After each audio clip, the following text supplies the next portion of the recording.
Welcome to the CrashOut. Yo, what's good, everybody? We're back with the CrashOut podcast, episode 69. The Super Saiyan number, you already know, means it's gonna be a fire episode.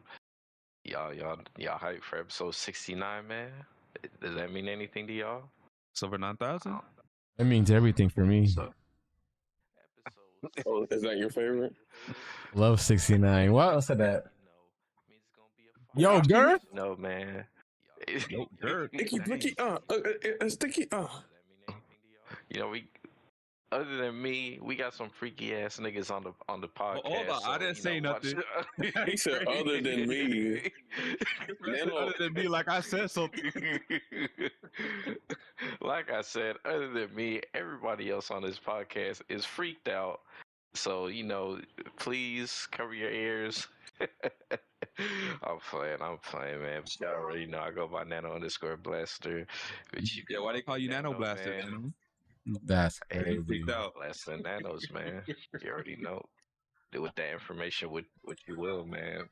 But Mr. Sammy, what's going on, man? Not much. We're back for another great episode. As per usual, you guys know me as Sammy Namikaze, your resident Afro Samurai, and I'm excited to get talking with the boys again with another episode. We got some topics, lots of topics, but they ain't too long, so we won't take up too much of your time. Yeah, what's up, man? No, I'm not Caleb. Apparently, I'm singing ... Past few Oh, so you change your name to CDOT? Hey, let's go. Hell no, we need to let the whole thing show. It can only be one C. Let the whole thing show, man. All we do, we dirty. But nah, I'm back. Caleb Black Viltrumite, you know what I'm saying? Talk about some topics. But yeah, that's all I got. Angel, you can pop us off. No duty. Hey, yo. Poppy a Speedstorm. Hey, yo, we here with another podcast. We're a little late, but, it happens, bad things and all. Well, we got divisions talk. We got Game Pass price changes. That's a big hot topic right now. I see all over social media. This Pragmata, I heard it's been doing really well, and a lot of people are saying good things about it. Some DVD drama, live service drama, the Stop Killing Games movement that's happening. I love that. And whatever's out in the movie in the TV world, So we got a lot of topics. Not really much, but we'll still get a good episode in. So without further ado, let's get it started, y'all. Hope everyone's having a fantastic Wednesday night. And you already know. Welcome to the CrashOut. Yeah.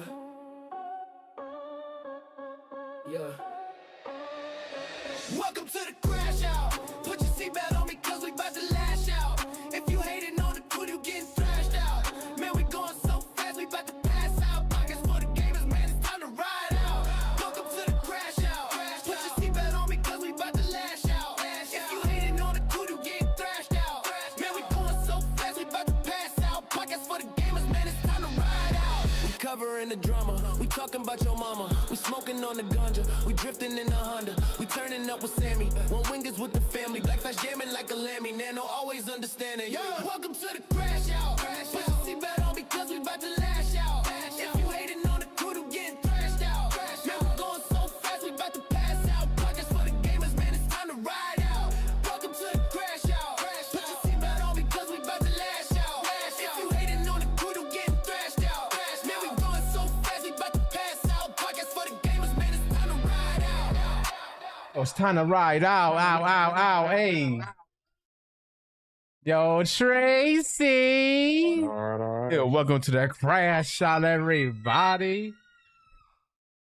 Well, I will say, finally, after weeks upon weeks, we finally got the Super Division Season 1 finale results in And oh boy, well, I cannot say it was, but Oh boy, oh boy, oh boy. C dot dot dot has spoken some true words. Man, I really don't know why streamer mode really don't fuck with you, Caleb. It's crazy because it doesn't do it to Nano or Sammy, bro. It only does it to you. Hey yeah, man, just me. He not take the that bug off me. I don't need it on me. Hey, Caleb, we want to see I more. don't need no streamer button. I guess you the new see more. I guess so. That's crazy. Not to see more. Yeah, but what's it called? You know to get straight to the match. It was the Dons of Speedstorm versus BRZ final boss. And finally, after season, BRZ final boss finally has been defeated. The Dons of Speedstorm are victorious. They put in the work, 6 stars, and they took down the final boss. Finally defeated Elden. Shout out to the Dons. Stop yelling. Damn man, it sounds like. So Nano, you were right. We did our prediction. No. I believe in my Dons, man. They So got it. I watched this, and you know, I thought this game was gonna be a lot closer than what it was, to be honest. But I thought it was still competitive. I mean, it was still competitive, but like the Dons was just fucking shit up, bro. Can I say something? Like they like to make the final boss lose over 50-point gap is crazy. Can I say something? I predicted this. I told y'all this was gonna happen. I told y'all the Dons had some up their sleeve and they were gonna come and beat BRZ. Now, did I think it was gonna be a blowout? Not necessarily, but I did think it was gonna be a difference enough to let BRZ know, you know, when the Dons are really here and they in sync, they the number one. Well, since Sammy in Canada got beat by Brazil, Sammy's waiting. Hold on. I've been a big advocate, you know, for Brazil, especially Wolf, because that motherfucker can race. So I never doubted Brazil at all after we raced them in the World Cup. So if anything, I've been trying to tell people, watch out, man. This team is legit. Oh, they in Group B. How legit can they be? And look at that. They've been beating everybody since. It took the Dons coming back and forming the Infinity Gauntlet, getting KD over to the Warriors just for them to beat BRZ. Yeah. Well, to summarize the score was 421 Dons to 371 final boss. So that's about 30, 50, almost 50. I think so. What was the score again? I don't have it up. 421 to 371. So Yeah, that's 50 points. exactly 50 points. Like right on the money. 50 Get them a points. 50 piece in basketball terms. Yeah, and the only So you reason why I saying- say this is like I wasn't expecting this big of a point difference. Is because if you look at both of the games before the finals that they raced this season, they were really close. Mm-hmm. So I want to ask then, saying- what did Brazil do differently this time than in the last time? Like, was the lineup switched? Was it different? Were they not at their peak lineup? Was it the Dons? They came 100% with their No, peak because lineup? they beat the Dons, and the first time that they faced this season, the final balls beat the Dons, and they both had the same lineup. And then the second time around, the Dons beat them, and then now in the finals, the Dons beat them again. It So just means the Dons was that much more. Like kryptonite, Man. yeah, they pulled the Team USA practice. That's what they pulled. You know what it sounds like? It sounds like the Dons, because mind you, a lot of the Dons players don't really consistently play Speedstorm. So it sounds like this time that the BRZ team had that where they couldn't play, it gave the Dons players that weren't playing regularly like BRZ time to practice, to brush up on their skills, you know, get back into full repetition with their lines and all that stuff. and it looked like it put them into peak form because a 50 piece is a 50 piece. Like there's That no definitely way could have around been it. it. So I do feel like a lot of the players will low key be playing. You know, they still be doing the daily time trials and so don't ever sleep on them. They low. I mean, yeah, Wolf did get a promotion too. So Goblin did say he got a promotion at work. He did say he got a promotion at work, and he's a little bit more busier. But yeah, I mean, I don't take think is that's not gonna equate to the other three members of the final boss. Though that's just one member.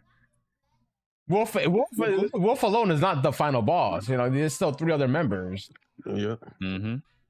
But yeah, let's look at the scores. So for the Dom, had Hayap MVP of the match in this team with 132. We had Dino with 128. So they turned up. We had Toxic with 105 and 8. And then for BRZ, we had a Wolf lead his team, Wait, who 108. was the last person Rugal. on the Dons with their squad? I didn't catch it. Falcon with 56 or 58. Damn, 56 from Falcon. Yeah, and then Well, he for was the on the brawler class. Yeah, but that's Remember. a 20. big gap. 22 races. No. You got to remember. So whenever it comes to the longer the matches, the more separate you see the roles. Brawlers, Yeah. it usually has a big gap in the long. What role was Toxic on? I'm not sure. Probably I want to defender. say Christian. he was. I want to say he was Trickster. Yeah, he usually Yeah, does. Toxic was on Trickster.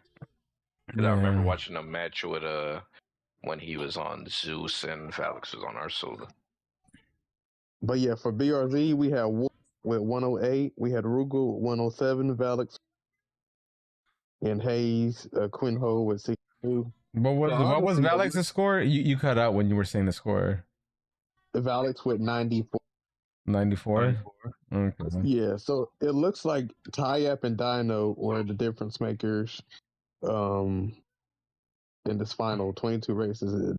Yeah, they had a big Dino bag. definitely They had a big gap in points. They had over 120, right? Each. Yeah. Yeah, so they had 20, almost pretty much 20 points over number one player in final boss. Yeah. So So that alone was that's their 40 points right there. Yeah. So you want to know what the difference maker is, but like those two were definitely Damn. top 10 No players. wonder why Dino says he was carrying Toxic. Oh, who said that? That's crazy. This man Dino said I gotta carry Toxic to a victory and shit with that 120 points. God dang. I mean, Toxic got 100 points plus too. So Toxic and Falcon was probably making it rough for the people in the back, though. Oh yeah, or at least in the middle of the pack. Oh, with them fucking bombs. That's a fact. But yeah, the Dons are definitely cooking. I think the addition of Tyap definitely makes them even stronger because I know Tyap is definitely one of the best players in the game. Yeah, Tyap's always they always had Tyap. Yeah, they always have this squad before. Yep, Tyap. Yeah, was always on the scene. The only person missing is Has. Yeah, the only person missing is Has. Now you saying they turning off without Has? That's because they said, we ain't dealing with your delays. We're going against I don't think Tyap has always been for the. I know Tom 4K. Nah, he was. Tom 4K Has Tyap. No, bro, they were not always on the Toxic. I don't think Dino was always on the Dons. No. Tyap. Okay. The first originally Dino wasn't on there. Yeah, Dino was on our team the first season. Tyap was on there too. Tyap has Falcon, Toxic, and I think that was it. I feel like there was one more player. Yeah, I think there was somebody else. Oh, yeah, Zuzu wasn't a Don, but that's short lived. He got upset because Dino came to the Stream Snipers. It wasn't other like the actual player. I feel like there was one more person that Tom 4K, no, that wasn't. I'm talking about the first season. Yeah, wasn't it Tom 4K? No, it wasn't top 4K. Nah, It was somebody else, man. I It just was- don't remember their. I don't remember the roster. Wait. Can't we go on the website and look back?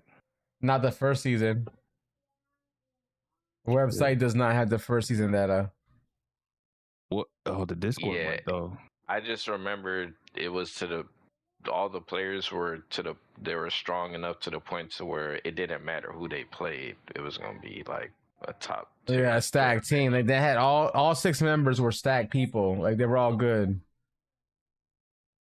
Yeah, and definitely still showing that still some top dogs out here. When they locked in, when they are on point. I think I said, I feel like when they are on point, they can be. Obviously, BRZ Final Boss has been the team to beat, but I feel like with the talent the Dons have on the team, as long as everybody What locked season was in, that? they How definitely far have back the do I have ability to to go be in. to find that the Dons team? It was season 1. The original Oh, season 1. The only information you're gonna find is if you can find your VODs. Yeah, I'm so, looking on the announcement. site insert refreshment. But shout out to the Dons, you know what I'm saying? Yeah. I will say, if y'all Season 1 of the divisions level when 60. Alicia and Cedric were hosting it. Yes. Yeah. 6 stars, level 60. Go check out the streams. I know Wolf has his. Check out some of the Don streams. You know what I'm saying? It was definitely some good race on Speedstorm. If It you want to sound see how like the division. Dons took Brazil and they reminded them who Big Bro was. They was giving them the noogie, man. They was giving them swirlies, man. Wait, was this around the Duff Memorial Tournament? The first Dons team? Or was it after? The Duff stuff was during the first World Cup. Yeah, I know that. But I'm saying, is it before or after the Duff tournament? No. It's got to be after.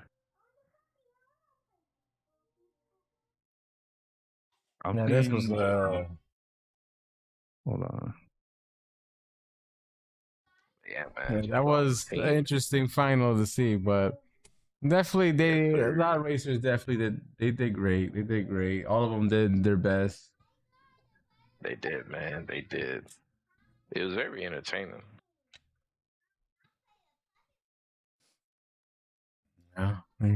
The only interesting thing about Speedstorm right now is the divisions. Pretty much, man. But I know the finals happened. Were there any other matches that happened as well? Not this one. Well, I mean the dual tournament, I guess. Shit, what happened with the dual tournament? Well, I don't know much other than the first grouping, and then I was originally with Absent, and we did the first round, and then I had to dip because I was going to my cousin's house. It was WrestleMania weekend, and this shit was taking too long, and my brother was on his way. I was like, fuck. So then Absent went with Ferrari, and they teamed up, and they made it to the finals. They got 3rd place. Okay. Do we have any like score sheets for that? I should be in the division Discord, I think. Good question.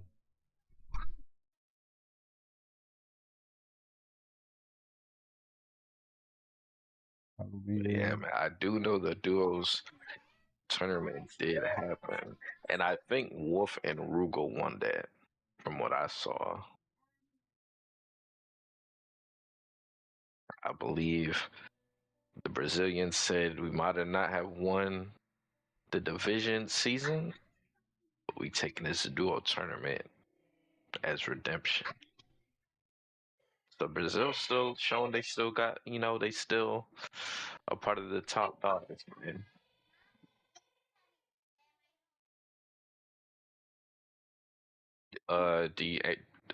Andrew, do you happen to know everybody that made the finals of the dual tournament?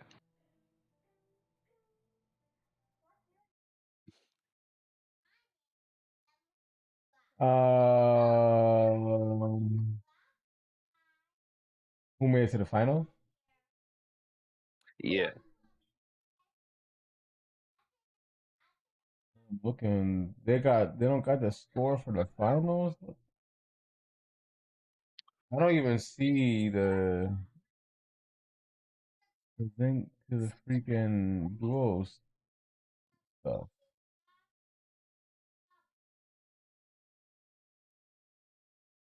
Yeah, it's somewhere on here. I just don't remember where it went.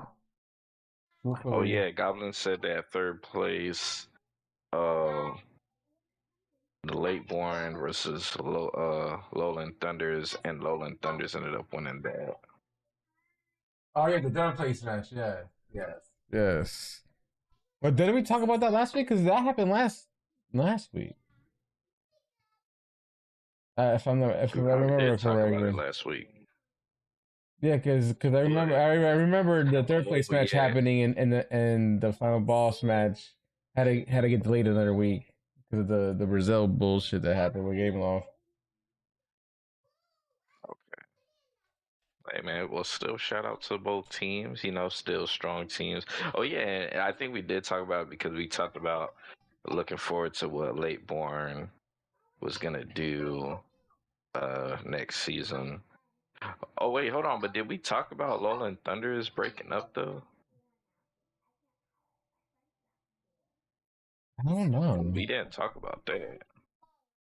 I That's mean, actually shit. pretty. You know what? Honestly, I'm shocked to see the turnout of the teams. You know, because Nell and Cedric was not gonna play this season of divisions, and Mhm.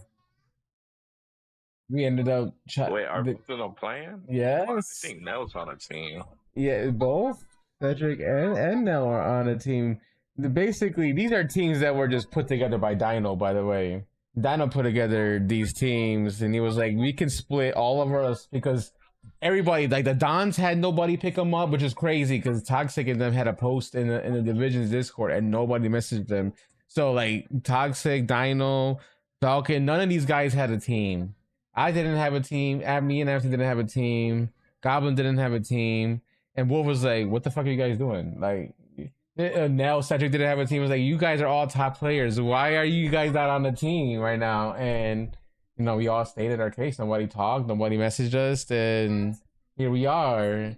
And then we were all talking. And I was like, "Okay, how about we just make 3 different groups?" Because I was like, since we already have all of us, we can split all of us to make 3 equal balanced teams, and we all just be at have crazy matches in the veteran league. And Macy's team's already stacked too. Macy got Ferrari, Alfin, Seymour himself. Like this team's looking stacked already. So yeah, that's gonna be a top contending team, man. They're about to turn up. That's a fact. So then Dino was like, okay, we'll have he was like, we'll structure these teams. Some of these teams had only 3 people, but obviously people pick people up, and now some teams have 6. So in a new teams organization, Dino pulled out the proposition. He was like, how about Team 10, Toxic, Falcon, Cedric. Team 11 is Angel, Absent, Valix, and Goblin, but Goblin is not on our team anymore. And Team 12, which is Tyeb, Dino, and Nell.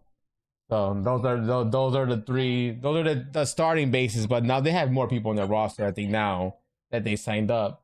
But that was for all of us to be on a team, and all 3 stacked teams, though. You know what I'm saying? That's true.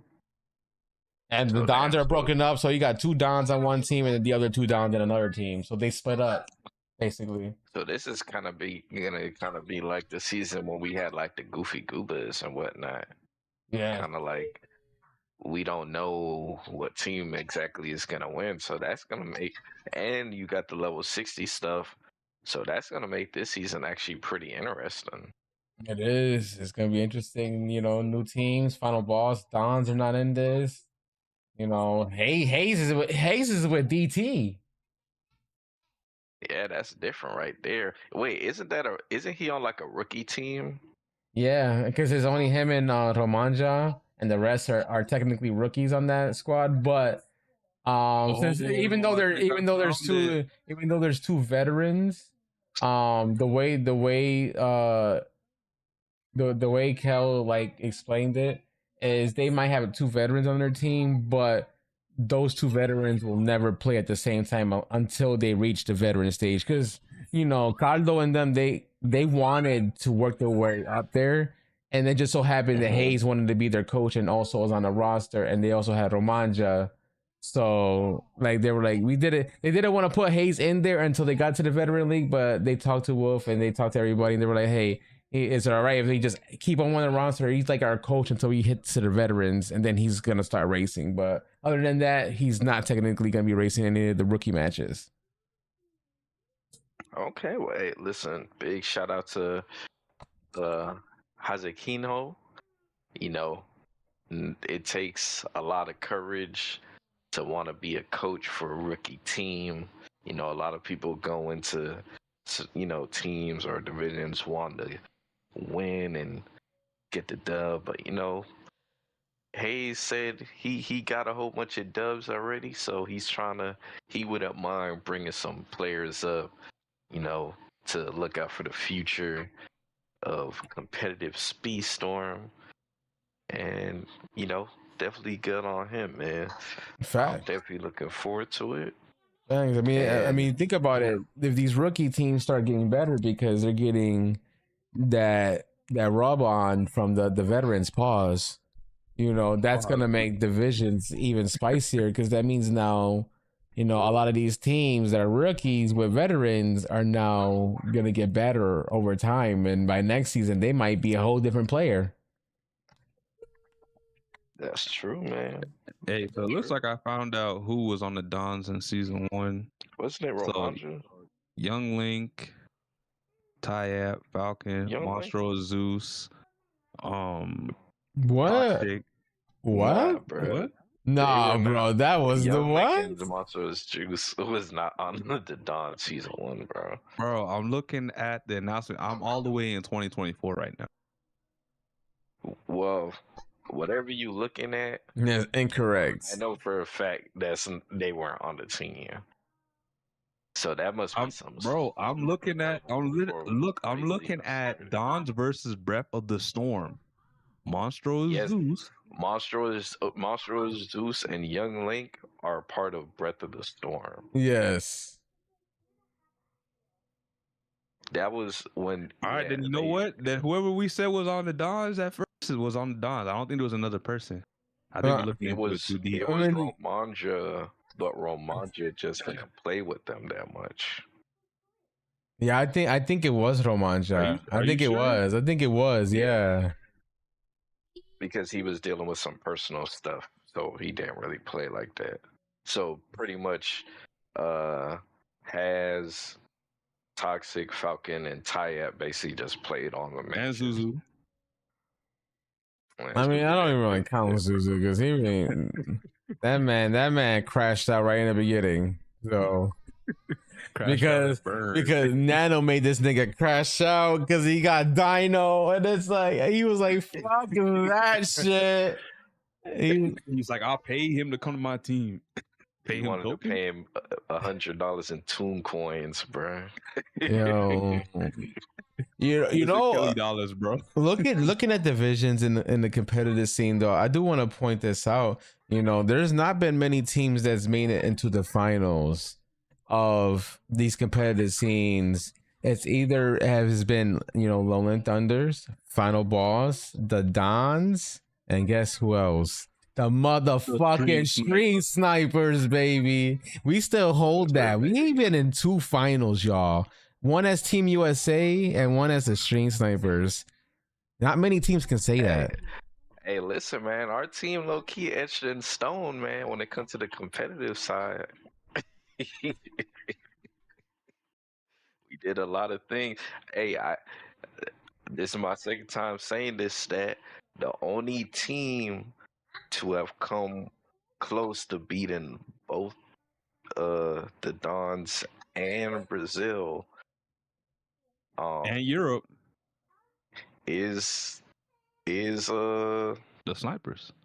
The Stream Sniper. Now we got kind of dusted by Europe in the finals, bro. Yeah, that one was rough, bro. That one was rough, man. Hey, stay tuned if y'all want to know why they came second in the World Cup this Friday. That's crazy, Sammy. That's crazy. No, but yeah, no, that was. Thunder's Oh shit! Oh shit! I separated. crashed. Oh shit! My Discord crashed. They pulling the That's Dons. like a That's all right. No, I'm back. I'm back. I'm back. I think it updated or some bullshit. So I mean, if y'all was saying something, I don't know what was said because it crashed for a quick second. I said the Lowland Thunders are pulling the Dons where they splitting up. Yeah, I think kind of like Angel said, this was actually supposed to be a couple of their last seasons, I think, but I guess due to some conversations, they decided to, enter again, but they're gonna be on different teams.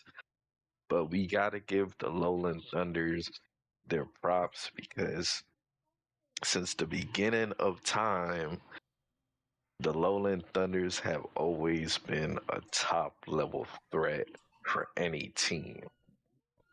And Oh man, what happened to with them Legion of Zoom? disbanding, huh? What happened to Legion of Zoom? I don't know, bro. I don't know. You gotta talk to Crusher, man. That's your boy. Crusher don't play the game no more. You don't play Speedstorm no more. Yeah, man. This man retired silently. He didn't even like post a message. I think he just stopped playing the game, and then after a while, he just realized, damn, I really don't need to play Speedstorm anymore. You want to know what happened? You want to really know what happened? So what really happened was Team Canada was supposed to happen, right? And a man named Goblin King said, "Oh yeah, I'm gonna join Team Canada," and then Goblin King disappeared and joined Team USA, and then Canada got disbanded and Crusher went into retirement. That's what happened. Damn, are you trying to say Goblin is the reason Crusher retired? is that what you're trying to say? That's exactly what it sounds like you're trying to say. Hey, man. I said what I said. That's crazy.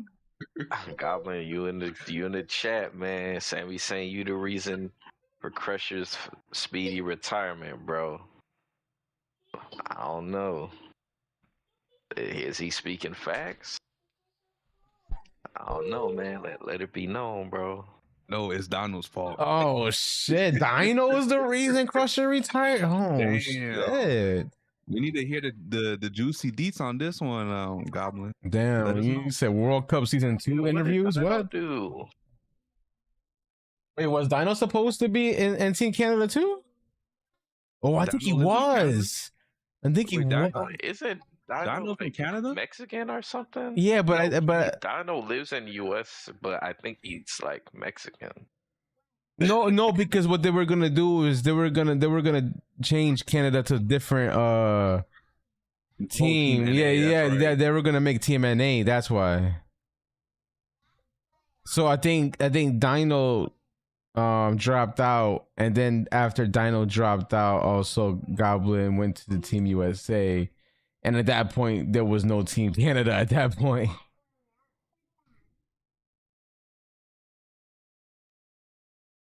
Damn, that's crazy. And yeah, ever since then, Crusher hasn't been in the competitive scene.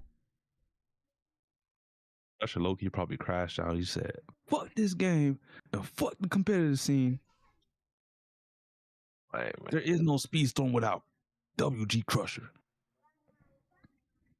Well, I mean, I don't know. I mean, it happens. Dino quit, so did I. We looking forward to Damn, Goblin doesn't play no more, really? No, he's saying from the Team NA. Oh, he's saying both him and Dino are the reasons why. Or if they both got to share the blame. So damn, that's so crazy. If you want to play to retire, make sure you call Dino and Goblin King. They'll hook you up. Just let them know the name and they'll get done. Oh man, that was crazy, man. Zuzu wants you guys for a job. Good memories though. Good memories, man. Team USA and then the Stream Snipers. We had our runs legendary, man. We was definitely cooking it, man. We had the main. legendary practices. Yeah, that's a Angel trying fact. to start up the stream snipers again, man. Yeah, low key, I was like, yo, Nano, Caleb, you trying to join?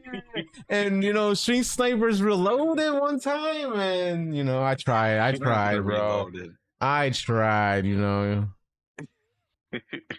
try to write it out with the boys one last time.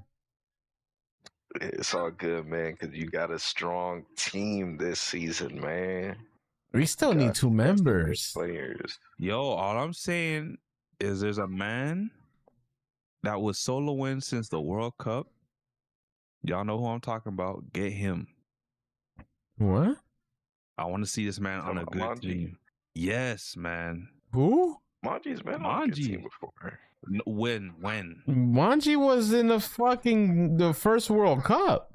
He was in the World Cup, but he never really touched the finals. Bro, And he also was in divisions too. If you get Manji on a team that can shine, I'm telling you, that team go far. Angel, if you get Manji on that team, But I think time zones might be an issue because isn't Manji in like in a different country? I'm pretty sure if Manji has a chance to play with good players and has a chance to win, I think he'll make it work. Does Manji still play the Isn't game? Manji French? I I don't don't even know. know if he still play. No, Manji, wasn't Manji Belgium? He was on team. Yeah, One of the Belgians. And what's his name? That 12-year-old kid that was playing on his team again? I forgot his name. Cam's Turbos. Cam's Turbos, yep. If you guys get this kid out of school Man, and playing full time, Get this kid out of school is crazy. I don't advocate for what Sammy says, guys. He said get this kid out of school is crazy. Showing up to the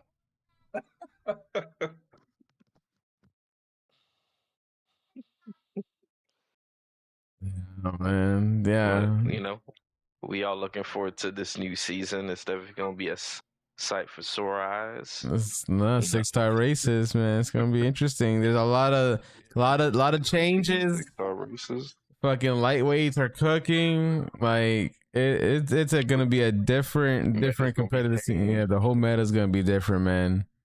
Like a lot of strats are not gonna be the same strats because a lot has changed. A lot of people got nerfed. Autos got nerfed. Some speed abilities got nerfed. Like it's a whole different ball game. oh shit, you right. I haven't seen the French play this game since the World Cup. Like, shit, Team France had a good squad. Yeah, they had Kazuki, Manji. They did enter divisions. They were in like the first. They were two in like the seasons, I first, think. the first two, and then haven't seen them again. Yeah, the first two. I remember that they were. I Fuck remember was their when the team. World Cup was starting up, and everyone was like, "Yo, France is just like USA. They had a big ass tournament, and people got eliminated." I was like, "Shit!" And they the ones in Group B. That's what we got to worry about. Well, I Yeah, don't know what that's happened what- because Brazil knocked them out. So That's when they had Kabrut and stuff. yeah, bro. Yo, what after happened? that tournament, I never heard of Kabrut again, bruh. It's after that he just vanished from the face of the earth. They just pulled this man out from the woodworks just for one tournament. Hey, we gonna And he need was one good dude. too. And it sucks because I really wanted to play them back then, bro. I know you was telling me every week when we was covering, man, I want to play France. I want to play France. I'm like, I want to see you play France. Then they lost to Brazil. Yeah, Brazil started beating everyone in Group B. I don't know what the fuck happened. I was like, damn, we got beat by Brazil too? hmm But shout out, man. Shout out. Yeah, those are some good teams back then. Shit. Hey, what's really going on with France? Are they just done with the competitive scene? Like I Like, said, did they I make haven't a- even seen. did I haven't they even make seen. I haven't seen those didn't hear players in a nothing about long time. Yeah, I haven't seen Kazuki or nothing. And probably on to Yeah, better yeah. things. They got away from the game before it got worse. Listen, That's I'm what it's telling sound y'all, like. if you stop playing the game, you're not gonna want to feel like coming back, bruh. So if you retire, just make sure you you're happy with how you left off. What about Dothraki? He even still play the game or cover the game? I don't think so. He on a different. No, there's I not remember that him many captaining the veteran World Cup, players he no was more, captain man. like it was a soccer game. It was like a World Cup style shit. I was like, dang. Yeah, man. We was on that. He was on that blue lock shit, man. Shout out to Thrakis, man. He definitely added some hype. Yeah. Stop. Damn. This is crazy now that I think back. Yeah. The Pretty good, French-speaking man. veterans Pretty good. still play Speedstorm, but they gave up on the comp scene. That's what Goblin said. Okay, so Goblin has some inside news. No, okay, so they still play. Okay. I can't blame him. Being on the Yo, team, I definitely takes a remember lot of too. time. Remember there was a lot of people that had the FR tag in there. Like it was like BRZ with the Brazilians playing the game. They had the French with the FR tag in their name. I remember that shit. Yeah. I remember that too, man. But So the fact that we don't see that no more is kind of crazy. Yeah, it's unfortunate. Be like that. A lot of veterans are But no you longer never in this know. game no more, man. I don't know, man. I remember when Giselle? Divisions had so many teams. That's crazy, Sammy.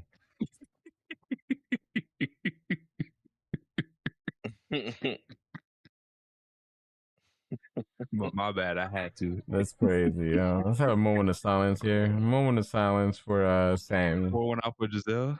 That's crazy.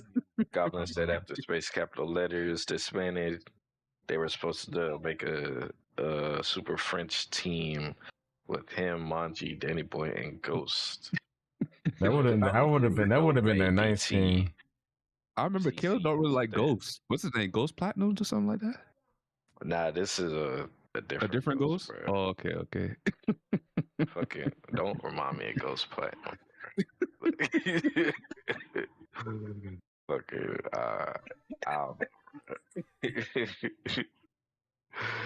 Oh man. Yo, that's shout out to the new division season, Wolf definitely trying his best to make it a Ghost good Vipers. season and listen to the people.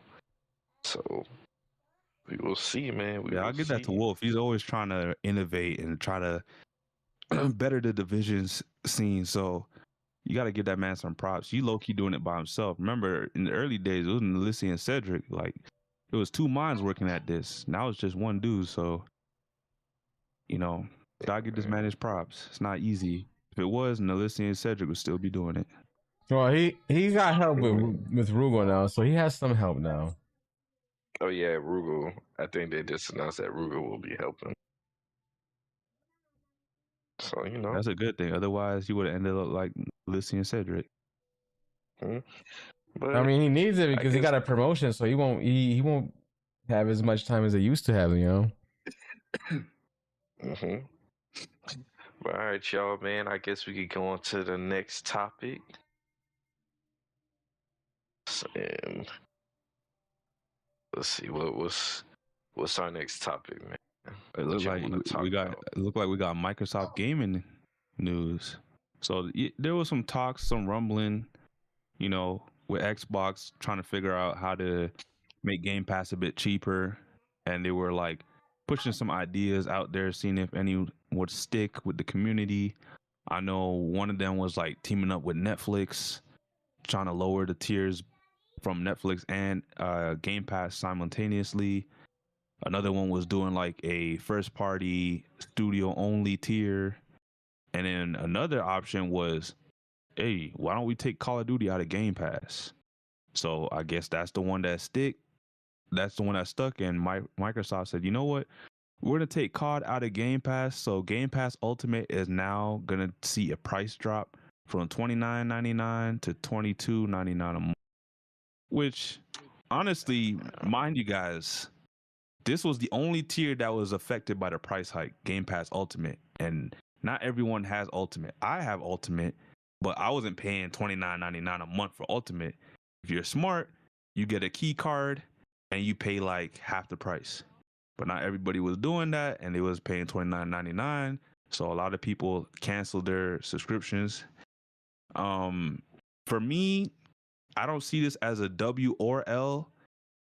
I'm looking at it like, okay, so you took COD off. I don't mind. I haven't played COD since like forever, maybe 10 years now. And the last Call of Duty game that dropped was ass. So I'm not losing anything because I even touched that game. I know Angel's upset because that's his baby. But I'm like, instead of taking Call of Duty out of Game Pass to reduce the price, how about you take Fortnite out of Game Pass? Like, Yeah, doesn't if that you're come gonna with take like the crew and everything? Like yeah, Fortnite like crews? if you're gonna take something out of Game Pass, take out Fortnite. Ain't I nobody guess asked for that Fortnite. shit. Yeah, but I guess well, I don't know why. See, the thing is, bro, it seems like specific games are like the reason why it's as expensive as it is, bro. Which Yeah, kind of because literally, I remember no other tier got touched but Ultimate, and the changes that happened to Ultimate were the Fortnite crew, COD going into Game Pass, and Game Pass getting 4K streaming. yeah. So I was like, okay, the 4K streaming thing, I don't mind. That's nice. That's additive to the subscription. But the one thing I noticed, okay, COD going in there, that is your game. So be it.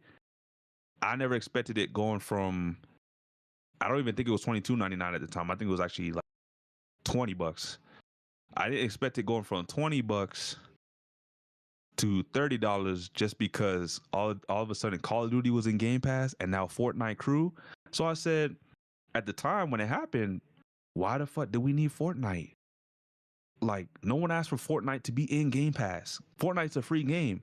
Why are we paying? Why are we putting the battle pass into Fortnite? And people were trying to break it down, saying, Because it "Oh, comes well, with it's cheaper Fortnite that way." crews. Yeah, That's why. I'm like, why are you trying to break it down and make it seem like this is something I can want anyways? Like, I don't, even though the game's free, Yeah. I don't play it. So what? You making me pay cheaper for the battle pass and put it into Game Pass? So if one day I want to play Fortnite, is there for me? I had the option. I don't care. Leave it out of Game Pass. I'd rather just you add Call of Duty and I pay like an extra $3. Fine. But no, they try to kind of lessen the blow by saying, you know what? We put Call of Duty and Fortnite in there, so that's why it's $30. Come on now, bro. We know why it's $30. Call of Duty probably would have bumped this shit up $2, but the real reason why it jumped to $30 is because you put a battle pass in a damn subscription service. Like, I'm paying for a battle pass that I'm not even playing the game for. So my thing is, they should have, instead of looking at Call of Duty, they should have looked at Fortnite and removed that. Like, that's the only game where a battle pass was included into into Game Pass for. Every other game, you know, you still gotta pay for the battle pass separately. Why am I paying for the battle pass in Game Pass? If I want the battle pass, I'll buy the battle pass. It's that simple. I gotta They agree. didn't add the golden. They didn't add the golden pass to Game Pass. Why you gotta add the Fortnite crew pass? That's all I'm saying. Yep. All I'm saying. So I honestly, agree. I think if you looked at the options on the table and you looked at what was added to Game Pass Ultimate for the price to go up to $30, I think the decision that made the most sense was to remove the Fortnite crew pass, because ultimately that's not your game. Call of Duty is your game. And if you're making every game drop day and date, leave it as such. Don't make an exception to the rule, because then all this does is when there's another game and it's supposed to be a big game, oh, that's an exception to the rule. This game won't come in the Game Pass, but next year it'll be in Game Pass. When we start doing this, we start diluting Game Pass, because now we doing exceptions and all this other stuff. So then we don't know, oh, is the game coming day one? Game day and date? Like, Game Pass is synonymous with day and date. Now you telling us games aren't day and date? It's confusing messaging. So you got to stick to one thing and be consistent. So honestly, as I was saying, if you got to take out one thing, I'm taking out the Fortnite crew pass. Call of Duty can stay in there. They got to, if Call of Duty's coming out, they got to earn the right to come out of Game Pass day and date. The last game was ass. Show me with the next games. Yeah, no, I wholeheartedly agree with you. I remember when they announced Fortnite Cruise was coming to the Game Pass Ultimate, and they're increasing the price specifically for that. Yep. People were heated, bro. Everybody's like, bro, I don't play Fortnite, and if I did, I'm already playing it for free. Why would I Exactly. need this? It made zero sense, bro. It's bro, not everybody who plays Fortnite wants the battle pass or Mhm. Fortnite cruise. It just made no sense. Like it's like they basically like force fed you guys that thing. So No, it's not like they basically did. They did. And to be yeah, honest, they were talking with Netflix about how they can combine the two services. So essentially the same thing would have happened, a price change. And I honestly think the tier that would have been affected again would have been Game Pass Ultimate. So I think if they didn't do this and they went ahead and somehow was able to consolidate both of those subscription services into one, Game Pass Ultimate would have went from $30 a month to $40 a month. And they would have been like, the reason why it went up to another $10 because now you got Netflix in there. yeah, like motherfuckers ask for that shit. So you see what I mean? And no one asked for Netflix to be included into Game Pass. So I don't know. I just think you adding a battle pass into the subscription, or you adding another subscription into the subscription doesn't make sense. I Leave agree. that out. Keep your games in there. That's it. If you're adding Call of Duty and it goes up to another $2 from $20, so be it. But you don't need to add now Fortnite, another subscription, and push it to 30. Like that was mind-boggling to me. And now that I mentioned this, who's to say now that they brought it down to $22.99, they don't look at Netflix and say, let's try to do this deal so we can push it back to 30. Yep. You know what I mean? I can see some bullshit from Microsoft where they'll do that and be like, well, we dropped it from 30, but we gave it to you for 30 again, but now you have Netflix. You have both you got both subscriptions in one. You got Netflix and you got the Netflix of gaming. You got the best of both worlds. I can see them doing that. I hope they don't though. I hope they're not listening to me right Yeah, nah, I agree with everything you said, man.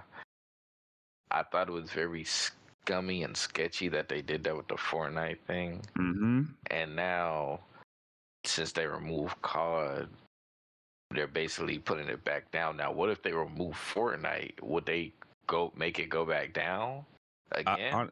I think if they remove Fortnite, because what is Fortnite what's Fortnite's battle pass without the deal that's on Game Pass? Like if you went to buy the battle pass by itself, how much does it cost? I think it's 1,000 V-Bucks. And how much is that in USD? Like $10 or $9 or something like that. Okay, let's say $10, right?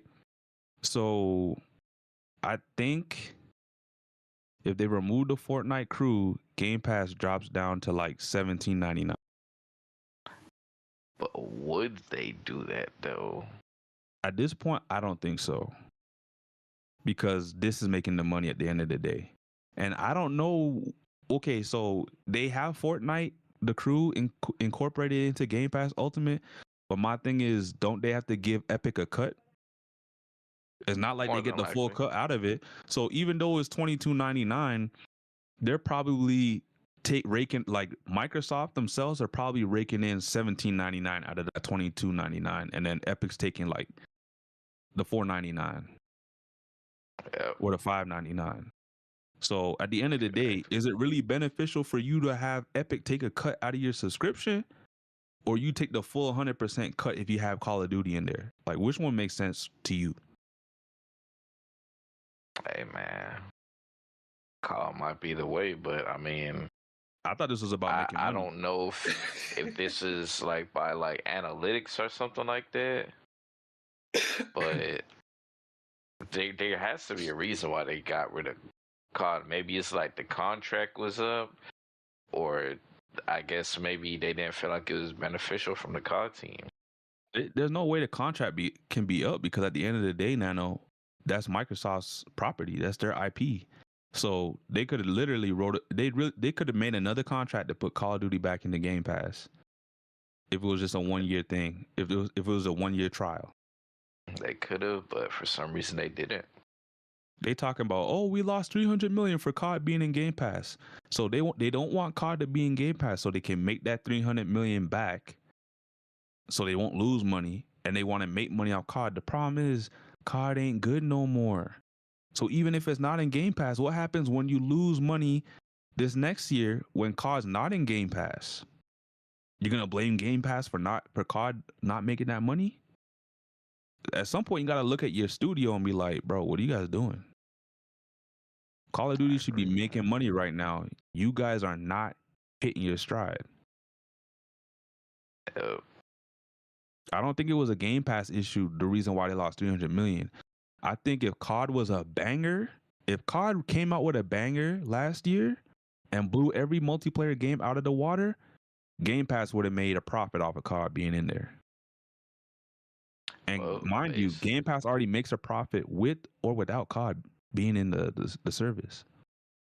Based on how poorly the last COD did, best believe they're gonna be trying to make this one good or this next one good. So you never know, man. Maybe they got something in the works, but only time will tell, Mr. Sammy. We'll see. I know Angel will give us a heads up because that's his baby. What? Yes, sir. What's my Call baby? of Duty. Call of Duty. Yep. That's your shooter. That's your love. Man, I haven't played Call of Duty in like 2 years. What are you talking about? Yeah, because that last one that came out was ass. That sounds about right. 2 years sounds about right.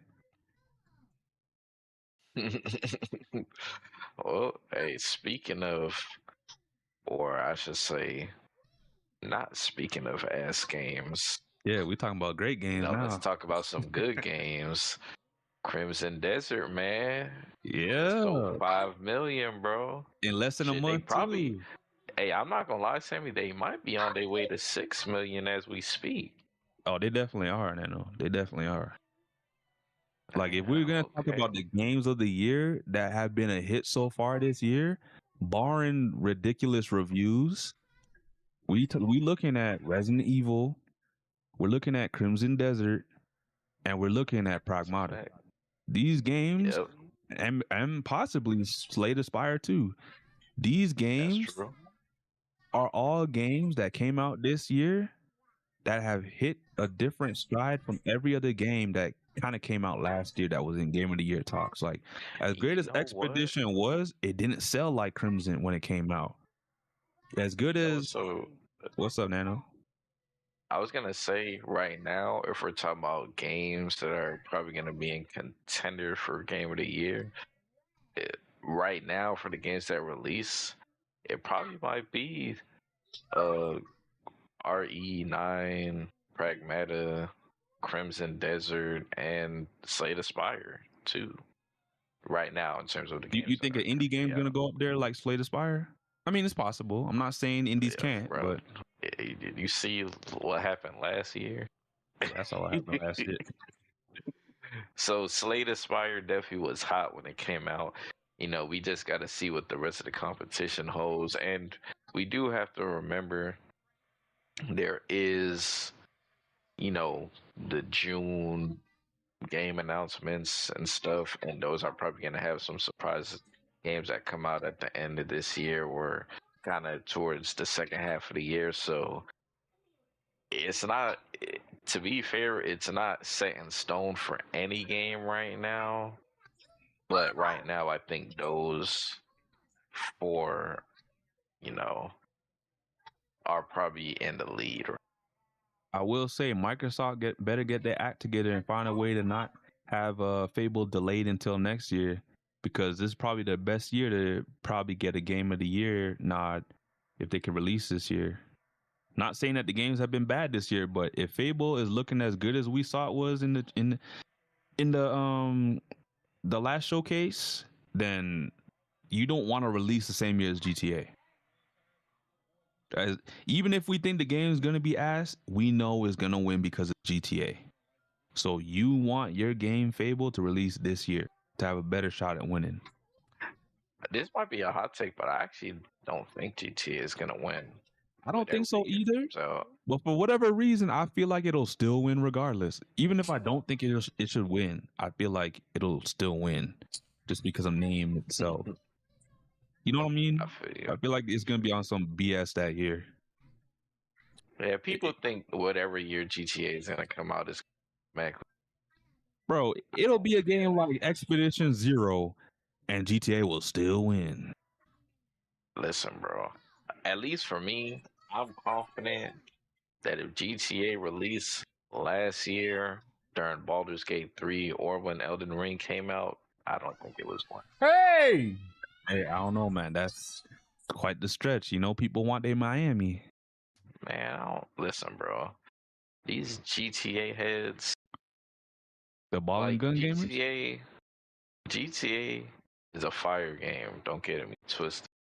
But I just think there's just been some heat that's been coming out that could compete with it. I definitely And agree. I don't think it's as set in stone as people think. And guess what, Sammy? If GTA doesn't win, people gonna be mad because they think GTA is supposed to win. And They that's be kind of what I thinking want to GTA is happen. the untouchable franchise at this point. Exactly, bro. If it was that untouchable, these guys would have released GTA 6 a while ago. They wouldn't have took like 15 years to do it. Facts. That is facts. That just tells me that the creators at Rockstar aren't the same creators that used to give us these bangers, these masterpieces. These guys are like new guys, new gen, trying to figure things out, trying to replicate the same magic that the old veterans captured. Mm-hmm.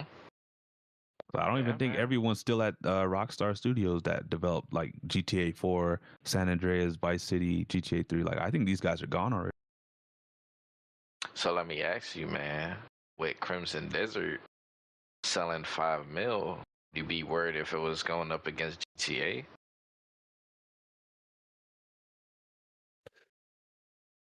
Based on how the reviews went, yes. Because I already know these same reviewers would have glazed GTA. And we already know that even if reviewers aren't the end all be all, they help sell a game. If okay, look at it this way, Nano. If Crimson Desert could sell 5 million in less than a month with mixed reviews, with these reviews also being disingenuous, can you imagine if Crimson Desert had real reviews after like 60 hours of play and Yeah, everyone had that's time true. to actually touch the game and know what the game actually is and how it feels like to play? Do you think that these reviews would be sitting at like low 80s, mid 80s, or low 90s? Let's be real, because I really think the game should be somewhere near 90. I still haven't played the game, so it's kind of hard for me to say.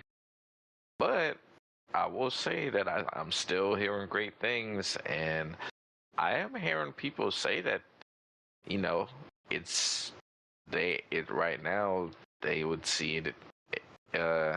They could definitely see it in Game of the Year. I think if this game reviewed well at around a 90, the sales would probably be crazy right now. Like the sales are still So crazy you at think it 5 would have million hit in less the? than a You month. think it would have hit the 6 mil mark already? Oh no, I think it would have hit around 10 mil already. Damn. So you think the reviews I think kind the of cut it in reviews, half? I think the reviews slowed this wagon down. Like, because remember, first week everyone was kind of skeptical. Second week, even too, everyone was kind of skeptical, but the game was still selling. But if the reviewers weren't on that BS from day one, and they really reviewed this game how it was supposed to, the sales would have went crazy. Hey, you might be right, man. You might be on to something. Because speaking on reviewers, you know, another game just released recently, which was Mouse PI. Right? That game, PI for hire. yep, and that game was an anticipated Mickey Mouse game. And a lot of people that have got the game and played it had said nothing but good things about it. IGN reviews the game. Guess what? They give the Crimson Desert Special a 6. And everybody is on bro. their ass right now. Yeah, I saw that. When I saw Mouse PI for hire getting a 6, I'm like, damn. Now, to be fair, I haven't seen anybody else review it, so I didn't know what to believe. Or, I mean, usually when I see IGN review something, I kind of take it with a grain of salt. I don't really take it as serious. But to me, Mouse PI for Hire looked like it was a pretty interesting and intriguing game. So when IGN reviewed it as a, I'm like, what's going on? Yep. Like, what is IGN really think it was that kind of mediocre? I don't know what's going on with IGN, but at this point, they're gonna lose whatever credibility they have left. And if I mean, this let's be wasn't real. an eye opener for you after what they did to Crimson Desert, I hope this is. Let's I hope be you can see real. past the BS. People kind of been shitting on IGN forever for their reviews. I don't think nobody takes the reviews seriously. I get that, but you know, with back-to-back reviews like this, like a lot of people are gonna Definitely start not looking doing at them any favors. Nah, it's not. And I think Damn. at this point we can't really trust reviewers because these are the same ones that hold our games up for game of the year. These are the ones that be holding our games up by gunpoint. And it's like if they don't align with whatever ideology or message that you have going for your game, just know your game's not probably going to be up for game of the year. I think you have to know what. I think you have to kind of know, kind of find credible sources that you believe in or relate to that you think has good credibility. Because I don't want everybody to think that all journalists or reviewers are just like IGN. Because IGN and Eurogamer, that's only a small portion of like actual reviews. So there are like a whole bunch of others. It's just that some are kind of questionable, but you still have like really legit ones out there too. So, just gotta do your research. I think the real issue And is like that I said, you IGN is could just the just listen to biggest out of all of YouTubers. them. You see that, Sam? I'm just saying the difference is that IGN is just the biggest out of all of them. So they have the most weight out of the rest of the journalists. I mean, but that's the thing though. Like I said, a lot of people actually don't take their views seriously. In fact, IGN is McDonald's reviewers at this point. Yeah, pretty much. They get memed on the most out of any reviewer journalist outlet. So Eurogamer's right there with them, though. I'll say that. Possibly, but pretty. I guess all I'm saying is, Sammy, is people already know IGN. People are already looking at IGN like a joke, and it's been like that for like the past decade, bro. I'm not gonna lie to you. So this is kind of like par for the course, actually. I guarantee you, if you see like them review something, like let's say the Mouse PI for Hire, right? Or like a movie, and they reviewed it kind of mediocre to not good, people are in the comments are gonna be like, well damn, if they're saying it's not good, that means it's great, and I can't wait to watch it or play it. That's the long lasting IGN. So, I would say not to worry. And I still think Crimson Desert's gonna make some waves, man. I mean, the devs are steadily. Oh, it definitely is gonna make waves. Like I said, I think it's gonna be. And, I think it's gonna get that Witcher 3 treatment.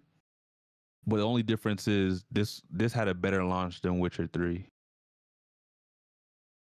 Okay. I agree, man. I agree. Shout out, Witcher, man. Aside from like great games, getting bad reviews or selling well.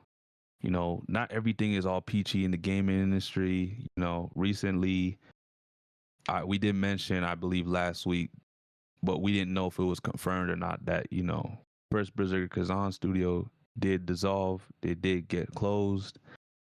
This is unfortunate because this game I actually thought should have been nominated for something last year for Game of the Year awards. It wasn't. And like I said, we got games like Hades 2 that couldn't even release everywhere being nominated up in Game of the Year. Shoot, first Berserker Khazan could have been nominated. Arc Raiders could have been nominated. Hades 2 was one of the most highest rated of last year. Highest rated games on PC only. It don't matter, bro. People love Hades. See, when Hades won, got his flowers in Game of the Year the first time, it was justified. Everyone had you their feel hands like on the Hades game. 2 wasn't gonna get his flowers, and people say it's a superior game. I mean, shoot, if Hades 2 took till this year to really drop on all platforms, shoot, maybe the game should have been withheld from Game of the Year last year and placed into this Game of the Year. And nobody believes that, bro. I believe that. Nobody believes you taking up space for better games at the time, like Art Raiders. Damn. Hey, that's subjective because people love Hades 2. Hey man, I know you Arc love Raiders. Arc Raiders, but you know, let's be you know, let's have an open mind. I had an open mind. That's why I said if the game was going to release everywhere this year, it should have probably been up for Game of the Year this year. Listen, Hades 2 deserves what it got, man. No, it is what it is. Now, first Berserker Khazan, I do agree with you that it deserved to be. It didn't get nominated for at anything. least one category. Not even action category, nothing. Yeah, crazy. I thought it would have been nominated for best action. That's the Hogwarts Legacy Space Marines 2 treatment right there. Banger game and not nominated for nothing. Mm-hmm. And I didn't even play First Berserker, but I hear amazing things about that game. And people said that game was like super hard. And see, this is what I keep saying. When are we gonna give good games their flowers? What, when it's too late? When studios for those games shut down? Shit, because now we don't. Flowers. Yeah, Expedition got their flowers, but that was a given. What about First Berserker? You know, like I said last week, could you imagine if the Space Marines 2 studio decided to say, "Oh, you know, I guess our game wasn't really that good. We're not gonna make a third game." Like what? So, to be fair, I don't know how much of this had to do with the developers themselves, but I don't know if the game undersold. It just didn't meet. Like I don't know if the game didn't make a profit. I just know that it didn't meet the expectations that the company wanted it to make, and that's why they ended up dissolving the company, or the workers in the other projects. Damn. So apparently that game, First Berserker Khazan, sold around 500 to 700K units. It didn't even hit 1 million yet. Damn, it's crazy because I actually know a lot of content creators that played the game. See, and this is why I say a game like this should get its flowers during the Game Awards, because if a game like this gets its flowers or gets nominated for something, a lot of people go back to that game and try and go play it. Arc Raiders, best multiplayer. People go out there looking for it to go play it. It goes on sale during the holiday season in December, and guess what? The player count booms. Everyone says a game peaks when it first drops. No, Arc Raiders peaked again in December after the Game of the Year awards. So imagine First Berserker Khazan getting its flowers during the Game Awards. People go check back that game. It would have boosted the sales number. It would have definitely crossed 1 million sales. Yeah, it probably could have, but like I said, I mean, you kind of had this conversation or prior to the podcast, but I don't want it to make it look like it's the Game Awards like job to like keep studios up. Um, Honestly, I just think gaming is kind of in like a weird, toxic place where even if your game is good, your studio could still get shut down. Like you could do everything perfect, and your studio get shut down. It's unfortunate. I think, and First Berserker's Khazan's. So this is what I think about First Khazan.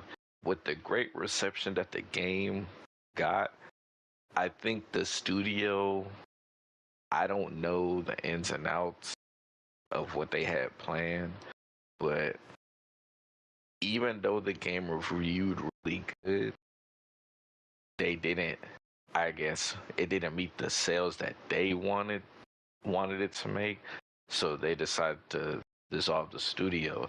Now, I think that was a mistake because some games might not, you know, the first game might have not been the one that like blew up, right? But the second one could have been the one that put the whole thing on the map. Because First Berserker Khazan, I think, is a part of like a whole like universe for that developer, I think. But I think First Berserker Khazan was like supposed to like go deeper into the that game's universe or something like that. Well, the universe looked like it just got scaled back indefinitely.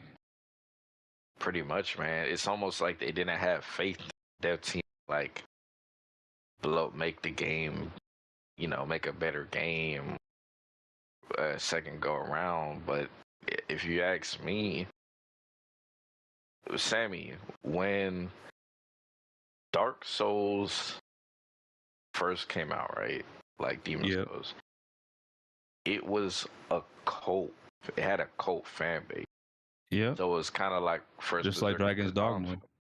Yeah, some games start off with cult fan base, but sometimes you need a second iteration for the public to like, for your shit to blow up, man. Mm-hmm. So I think some companies are kind of getting the rug pulled under them. Like they're not getting a chance for their games to be like, you go on beyond the first game. And who knows, they could, if they made for a Khazan 2, that game could have been the one that fucking broke the market, fucking made multiple Game of the Year lists or nominees and everything. They stopped at this one, which is highly unfortunate because I hear the game is amazing.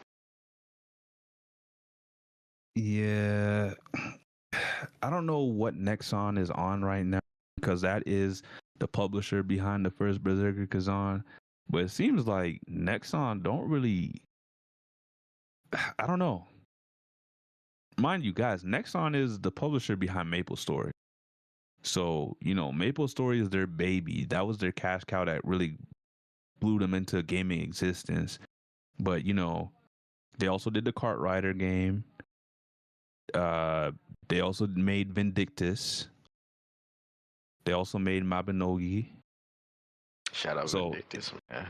It's not like these guys don't know what they're doing in terms of MMOs or MMORPGs, but they really started to hit their stride when they started being the publishers of Embark Studio and the finals came out. And more recently, last year, Arc Raiders came out. But it's just like, they also dropped first Berserker Khazan last year. So they had banger after banger, but it's like, if first Berserker Khazan isn't seeing the success of like Arc Raiders, they just gonna give up on the game. It's a new IP. Not every new IP you're gonna have is gonna be a banger instantly. So I don't know. It's not like Nexon don't have the money to support that game. That's what I'm saying, bro. It's not like they're a brokey studio. No, not Like, after I just named the games that they have in their repertoire. Maple Story, guys. This Like, was I don't know. part of the big three with RuneScape and World of Warcraft, Maple Story. So I don't know how they can possibly look at first Berserker Khazan and say this game is a failure. Maybe to their eyes because they're looking at Arc Raiders and Arc Raiders is doing crazy numbers, and they're like, well, if you're not doing Arc Raiders numbers, you're a failure. And it's like, that's a different genre, different game. We can't look at everything the same. You know, Yep. what is your game Kazan competing with in its genre? What are the games looking like in terms of sales? If your game is Kazan is not doing somewhat similar, okay, maybe at that point you look at it as a failure. But I think Kazan was like a game on its own because even though it's a Souls-like game, it's a different type of Souls-like game, if that makes sense. So it's in a weird gray area where it's a Souls-like, but it has its own kind of genre in the Souls-like universe, if that makes sense. Yeah. It But I almost think felt kind of like anime style, kind of like in that yes, Code Vein era. exactly. So I literally And think, Code Vein got a second game. and that one wasn't really a hit either. So that's that's a disappointment. But that's for another time. But what I don't know. I think the Souls-like moniker really kind of killed anything this game could have had. Because they're probably like, okay, it's a Souls-like, so where's the money at? All the Souls-likes make money, which isn't really true. It's more or less, there have been bangers in the Souls-like genre, but for the most part, I can count on like one hand how many have been like real successes. So yeah, it's a hit or miss genre. I really think Nexon thought because this game was touted as a Souls-like, it's supposed to hit Souls-like numbers, and they didn't. And you know, maybe they're like, oh well, we also have Arc Raiders under our belt. You ain't even doing Arc Raiders numbers, so I don't know. This game might be a failure. I don't know what their budget is, but I'm pretty sure they made back some kind of profit off of their budget for this game, even with the 500 to 700,000 sales. That's what I'm saying, bro. But it seemed like they Like, wanted how to hit big could this big. game really be? They wanted to hit the lottery. Yeah. You In know. all honesty, it sucks that we're losing a studio that could produce games like this. But in all honesty, it's not the only one we lost because recently, you know, I came up playing Wu-Chang Fallen Feathers. That was a Game Pass game. It was a banger. It is another Souls-like game. And, you know, the studio behind this was Lean Z. And Lean Z, when I first looked them up, because I was like, who is this company? And, you know, I wanted to know the people behind Wu-Chang Fallen Feathers. So I looked them up, and, you know, the studio's called Lean Z. But in terms of their history and like the breadcrumbs in terms of what games they made previously, there's nothing. These guys were an indie studio, came up out of nowhere from China, and created Wu-Chang Fallen Feathers. And this game was supposed to be like a first Berserker Khazan kind of game where they had an expansive universe plan. And now it doesn't look like we're getting that either because this studio also got dissolved. This studio also got shut down. You know, the director and the producer of the game, he was fired and he went on to make another team. I don't know if they're going to look to try and make a spiritual successor to Wu-Chang now that he's over there, but it's not looking good. Damn, Sam, you actually fucked with this game. I remember watching your streams. I did. This was my first experience ever playing a Souls-like. And because of Wu-Chang, I told myself I was finally going to touch all the Dark Soul games that I own. I have the entire trilogy. And after I played the trilogy, I was going to buy Elden Ring. Because I was like, it makes no sense buying Elden Ring and I've never played Dark Souls, even though they're two separate games, two separate universes. But to me, it didn't feel right, if that makes sense. So I said, I'll play. You want to start where it all started? Yeah, I want to do the whole trilogy first, go through those games, play them, and then go to Elden Ring. So I told myself I ain't buying Elden Ring until then. I'm not just going to have it sit in my backlog and collect dust. So, you know, I played Wu-Chang and I'm like, yo, this is what I've been missing out on? This is what a Souls-like is? I remember I was doing one boss. I forget her name. She was, hang on, I could probably find her name real quick. But I was on that one boss, and literally she took me 5 hours to pass. And Caleb was watching me, and he was like, "Yup, Sammy, this is it. This is the type of games we play. We get on the boss just giving us work." And I'm like, "Caleb, I don't know if I can pass this, man. I've been here for 5 hours now." Oh my God, Nano. This took me back to days of playing Ninja Gaiden, where you couldn't get past the boss because he was just too good. And I'm like, damn, I missed this. I haven't had a feeling like this in forever. And that was an experience I think I was missing in gaming, because it really never felt like I was being challenged enough when I played games. And mind you, I was not like I'm playing like Peppa Pig or something like that. No offense to Peppa Pig, but I'm playing games that is going to give me a challenge. I play multiplayer games, other players are going to give me a challenge, but I guess I was missing out on single player games where the bosses would challenge me. And like we've said in a couple episodes on the podcast now, it's like, there's nothing wrong with playing live service games, but there's something to be said about playing single player games. There's a different kind of feeling, a dopamine injection that you get from playing single player games, because we all started off playing single player games, and these were the games that challenged us as kids. We would get stuck on a level, get stuck on a boss for a week, and then we don't play the game, and then we come back, we beat the boss, and we move along. We end up beating the game eventually. But then maybe 10 years, 5 years down the line, we get older, we revisit these challenging games, and we beat the boss, and we're like, that used to take me forever as a kid. I smoked him in like 2 seconds.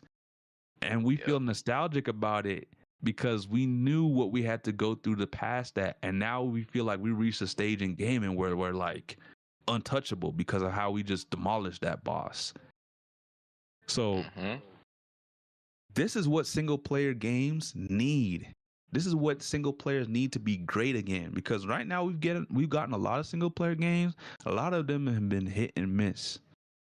But I feel like with the introduction to Souls-like as a genre is giving us that fix that we need, where games can challenge us again, and that is great for gaming. I don't care about you being stuck on a boss for 10 hours or a week.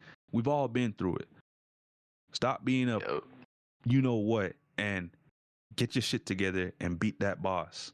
We don't need patches coming to the game and making bosses weaker. Crimson Desert, I'm looking at you. As great as you are, I don't care if people are getting stuck on a boss for 10 hours, getting stuck on a puzzle for 45 minutes, or people need to get their hands held by yellow paint. Luke Stevens, thank you for, shouting out these people and exposing them in the industry, because we don't care. Level up. That's what gaming is about. We don't need patches to make things easier. Damn it, I almost beat the second boss that everyone was struggling on forever. My first time ever. And because I decided to take a break from the game for a while because I had stuff going on, I come back and the game patched that boss. So when I came back and fought the boss, he was easy. That is not what I want in a game. I want a challenge. And I accepted the challenge the first time around when he beat me. I was expecting to take the challenge on again the second time and beat him this time. Instead, I had an unfair advantage because now I just smoked him. Damn. It seemed like the difficulty slider went up on me instead of the boss. That's not how it's supposed to be.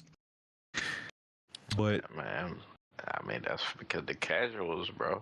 Yep, casuals are getting into gaming. Shit, yeah, but the casuals need to know, this ain't the usual genre they playing, and this ain't Pokemon. This ain't Power World. This ain't Legend of Zelda. You have to come with something if you want to fight these bosses. And I think Wu Chang had that fix for me, like how some people had that fix with Black Myth Wukong. And like I said, this was supposed to be an expansive universe like first Berserker Khazan, so we were supposed to get other iterations down the line in this franchise. But because the head director and producer was fired, I don't think that's something that happens, at least not with this name. Like I said, still a chance that he can come up with his other studio and they do a spiritual successor and do it that way, but only time will tell. And it's unfortunate that we've lost two good studios like this, because I believe, if I'm not mistaken, both of them are out of Asia. I know Lindsay was a Chinese studio. I'm not sure what the studio was located that did the first Berserker Khazan. I'm not sure if you know, Nano. Nah, I don't know exactly. Neo people. So I'm thinking this is possibly You think it might be like a a Korean Korean. studio? Yeah, I'm looking that up now.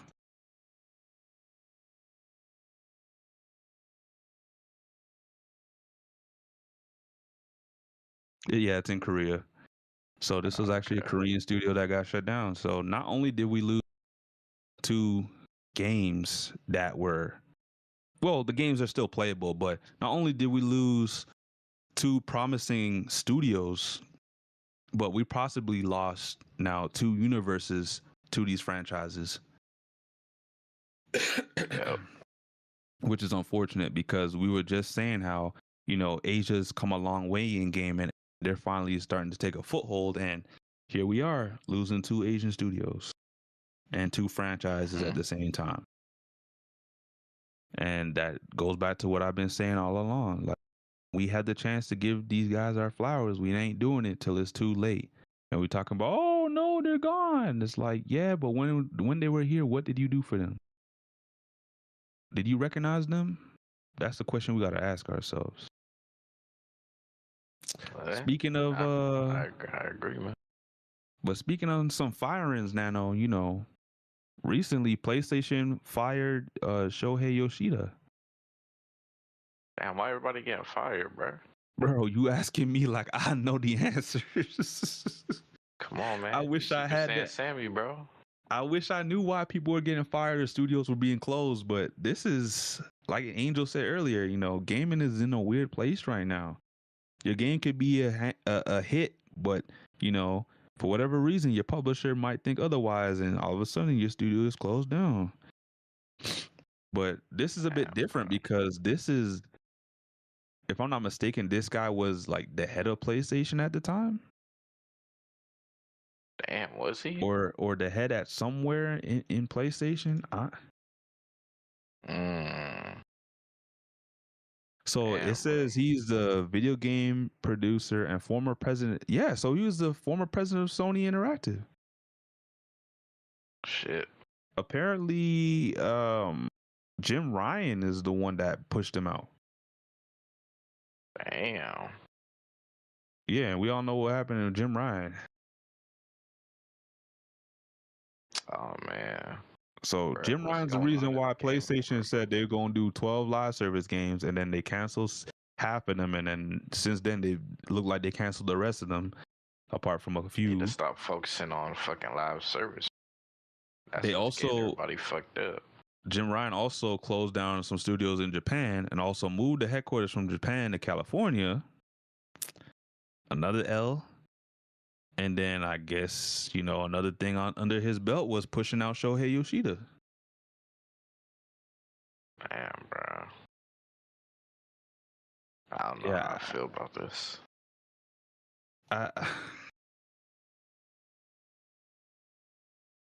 This is a weird situation. It is. I just feel like, you know, it's so crazy, Sammy. When I was younger, man, I used to want to be like a game dev or wanted to like have like some sort of job or career in like the gaming environment. But that shit look, man, iffy right now. I don't know what's going on with gaming. You might wake up tomorrow and your job gone. That is true. Man. A lot going on, bro. From what has been said, like a rift started between him and Jim Ryan because he said he didn't want to do ridiculous things. Hold on. Wait, what? Ridiculous things? What does that mean? So apparently, because Yoshida was the head of like the first party division, they made a switch for him to like. So I think he was like, I don't want to have all these games be live service. And I guess, Jim Ryan, he loves live service games. It started that rift. And because of that, it's been like him or me kind of thing. And obviously, Jim Ryan was the guy, and Yoshida obviously got fired. Damn.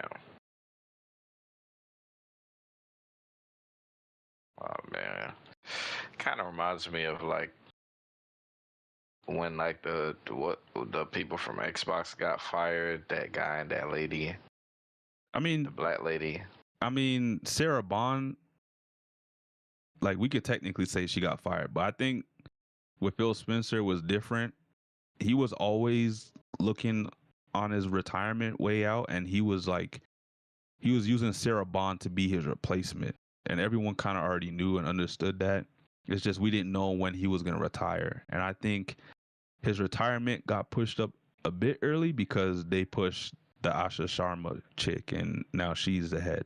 But Phil Spencer's not completely done with Microsoft and Xbox gaming right now. He's going to be helping Asha Sharma up until I think June or something like that, and then she's going to have like the full control by herself, from what I heard. So That's really, the only person that got pushed out was Sarah Bond. I don't know, man. It look like a lot of people getting pushed out, man. Yeah. I mean, at least with Asha Sharma so far, we could say that she's trying. I mean, with the whole Game Pass thing, I think the whole Game Pass thing was overblown because, like I said, the only tier that was affected with the price hike was Game Pass Ultimate. And like I said, not everyone was going to pay $20 a month anyways for Ultimate. And it also didn't help that they bumped it to $30 a month. But like I said, not everyone was on Ultimate. And I think her getting the price reduced down back into the 20s was a good thing instead of paying $30 a month. So people are going to look at that and be like, okay, she's onto something. It's not anything crazy, but she's onto something, and she's making strides to do what, the fans want out of Xbox, or I guess Microsoft gaming at this point. So she looks like she's trying to bring the brand back to where it should be.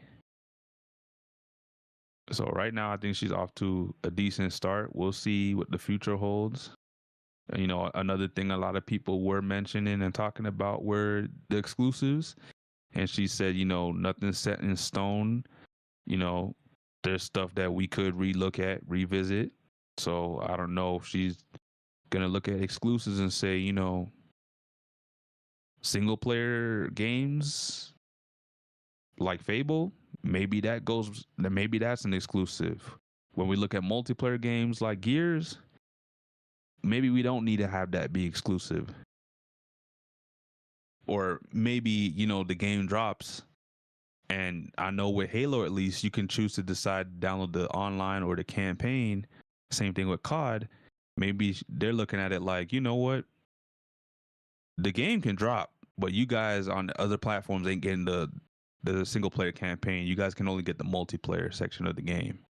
Maybe they handle things differently that way. I'm not sure, but only time will tell. We'll see what she's up to. But like I said, right now, I think she's on through a decent start with trying to lower the price for Game Pass. Call of Duty had to be that the bullet, but I think, like I said earlier, Fortnite could have been removed instead of COD.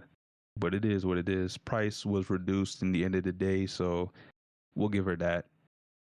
With Shuhei Yoshida, it's unfortunate because I think as a person that's president of Sony Interactive Entertainment, and he was like parts of projects of God of War, Uncharted, Ghost of Tsushima, I think a person like that is very important to your franchise, to your organization, and to lose someone like that over them not seeing eye to eye with, Jim Ryan over live services, stupid. I think this is a guy that's proven. This guy is driven, and he's a pivotal person in your organization because they got stuff done. They kind of made the brand what it was because at the time Sony was known for its platformers and its mascots. And during the PS4 era, Sony kind of rebranded itself and was known as the movie game franchise or the movie game platform. If you wanted to play big AAA movies, you got the Sony console. That was its thing. And those movie type of games translated to Game of the Year recognition. So losing a guy like that behind that kind of phase is kind of puzzling to me. I think if I'm the head of PlayStation or the head of Sony, I'm not making that move. I don't care. Whoever Ryan is in my organization, sorry, but you're not telling me that I got to lose Yoshida just to get 12 live service games. That's not how this works. Like, what have you done for me lately?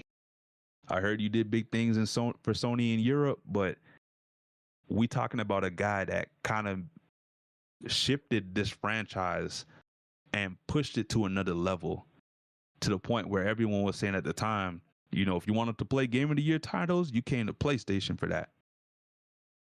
You don't get those Game of the Year titles on Nintendo or Xbox. Xbox only got multiplayer games. Nintendo only got Pokemon games. That's what people were saying back in the day. So you don't come out of nowhere and remove that. If anything, you back him up and say, well, no, we're not going to lose him just because you want 12 live service games. Figure something out. Maybe you don't come out with 12 live service games. Maybe you figure out which franchises can get live service games. Maybe it's not 12. Maybe it's 6. Maybe it's not 6. Maybe it's 3. And really and truly, if I think about the franchises that, PlayStation owns, the only ones I would rather see get a live service game is probably a game like Days Gone, where you can make like a zombie live service game. I don't see how you could do an Uncharted live service, but they were trying to do an Uncharted multiplayer live service. That didn't work, obviously. The Last of Us, I can kind of see that work, but obviously that didn't work. That got canceled as well. Horizon, but they canceled that one too, if I'm not mistaken. So I don't know. Like I said, there's a couple franchises that could pull it off, but I don't see every franchise doing it. And, obviously it didn't pan out the way it was supposed to because Jim Ryan's gone as well. So not only did you get rid of Yoshida over live service games pretty much, but Jim Ryan left too. So was Jim Ryan really your guy? Because you guys made it seem like he was your guy because y'all got rid of Yoshida. Yeah, man. So basically more people leaving, bro. Yeah. And over stupid decisions, it seems like. I mean, but that don't sound like that's the end of people leaving, because apparently people in DBD get laid off. Yes, bro, these layoffs are crazy. So apparently, like a prominent animator, I don't know if this guy was the head of the animation department or what, but it seems like he had a significant role because based on the information, the projects he worked on for DBD, they were pretty big. So he worked on animations for like Chucky, animations for like not Stranger Things, Five Nights at Freddy. So a lot of these franchises that came to Dead by Daylight were bangers. Chucky was a banger. Five Nights at Freddy's was a banger. And for a guy to work on these animations and all of a sudden he's just gone, it's weird to me. This reminds me of when they let go of their marketing department. And if anyone remembers at the time that plays DBD or follows DBD was hitting with their trailers. I remember when they were dropping The Unknown, and The Unknown had a series of trailers, and I was like, damn, this is Dead by Daylight? This looks like it's a movie I could go watch in theaters right now. They got rid of these guys, their marketing department. Weird. Yeah. Then they come and do this. They lay off this guy. And honestly, before that, they laid off like 1,000 people at one point at Behavior. So it's like they got a history of just laying people off. And for a game that seems to be, by their definition, in a good place and they're doing big things, they seem to be laying off more people. And I don't understand this, because aside from laying off this animator, you know, Dead by Daylight came out with an announcement with new collaborations for the game. So they're collaborating with Darkest Dungeon, the video game, the dungeon crawler. They're collabing again with Attack on Titan for their 2v8 mode. And then Alien is getting another collection. So I don't understand how you laying off people, but then you're putting out this content and you're doing collabs again. But then I have to wonder, with all these licensed collaborations, are you guys laying people off just to save money because you got to pay for these licenses? Damn. Because at some point, I'm going to have to pinpoint this to something. It's either they losing money off of the game, they're not making enough money off of the game, so they got to cut some people, or these licenses to these collaborations that are in this game are costing them some money, so then they got to cut some people. Either way, I'm looking at it as them taking a loss, so they got to cut people. I don't know what's going on at Behavior. Usually when people cut people 9 times out of 10, well, let's say 7 times out of 10 is because they're taking a loss and they're cutting employers to save on bread. Yeah. Unfortunately, that's one of the quote unquote easiest ways to save on money for a lot of companies. But, you know, obviously that's not a good thing, because that means people are losing jobs, which is never a good thing. No. But I don't know. I haven't been playing DVD, so I don't really know what's like the status of behavior at DVD right now. But I mean, it's not bad right now. I think it's in a solid spot. I just think they need to really work on balancing, because as much as they want to say, the killer side is the side that gets shafted, because they're doing all these balance changes to handhold the survivors.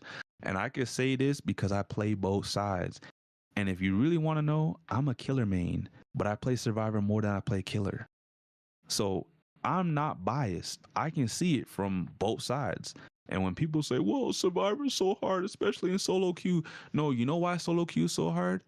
It's not because killers are just that strong. It's because survivors just don't know how to play the game. There's so many times where there's different scenarios that would come about in a game, and all of a sudden people just don't know how to play. Someone's on a hook, so everyone decides to go rescue the person on the hook. That also means there's no one working on jet. Stupid. Someone's in a chase, but the entire time that person's in a chase, no one's working on gens. Stupid. It's things like this where it's just like, it just shows me it's not the fact that solo queue is hard. It's just that people don't know how to play, so it makes solo queue harder than it has to be. It makes surviving harder than it should be, because really and truly people just aren't playing the game how it should be, or they're not playing their role. They're not contributing. Like, if I got to do 3 gens and we still end up losing because no one's doing anything else when I'm the one that's in a chase now, that means I'm carrying you. I should not be carrying you. This is not a group project. Well, it is a group project, but this is not a group project where I'm going to do all the work and everyone's going to ride my coattails to a level 4 or A+ or 90%. This is not how this works. You want to live? Put in some work. Because I go out there and kill. I go out there and let the killer kill me so y'all can die. Man, that's what really happened. Crazy, man. You throwing? I will sandbag to teach y'all a lesson. I will let the killer have me because I know you guys on your own. Because if you could, I wouldn't have to carry. And that's why when I switch to killer, I'm out here killing the whole lobby. You know why? Because y'all stupid. That's why. Yeah. When I play DVD, If I only play Survivor if I'm playing with people, but if I'm by myself, I always play Killer. And that's the best way to play. I can't play Survivor without comms, bro. That shit. Why, you gonna crash out? Butter juice. That shit ass, bro. Go rescue them off the hook. Bro, it's like you're playing a different fucking game. Yo, I've been just like- saying that.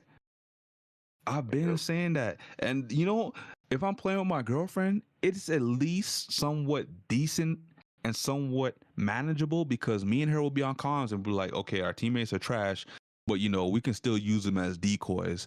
Like, we'll rescue them off the hook and they'll get chased or whatever for like a minute or two. That'll give us enough time to do 2 gens in the meantime.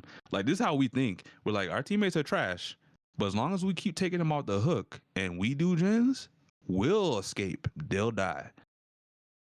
And that's how we got to look at things because our teammates are just that bad. They don't know how to play the game. So these developers will come now, behavior, and they will balance the game according to how the survivors play the game. So because the survivors don't know how to play the game, guess what? There's now anti-slugging balance changes. You cannot slug and think you're going to win your way that way. The problem is some killers, their kit is based on slugging. The twins, you have to slug to win. And now you can't slug.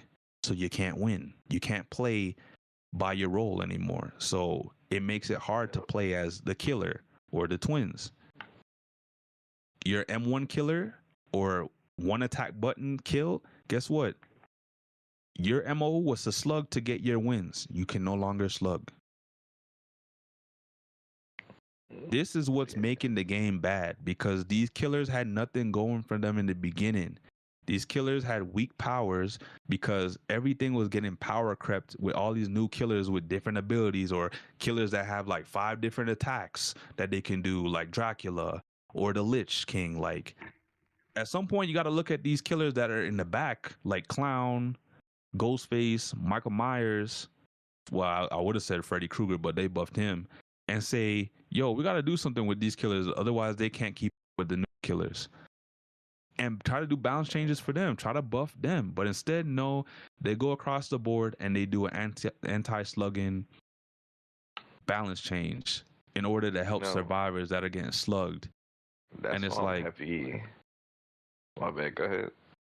I know, I was just going to say, and that's why the game is in a bad state for killers, at least, because all these balance changes that are coming to the game are only beneficial to one side. It doesn't help both sides. I guess that's why I'm kind of happy I'm a Wraith main because I feel like Wraith is kind of like Wraith to me is like the most decent killer.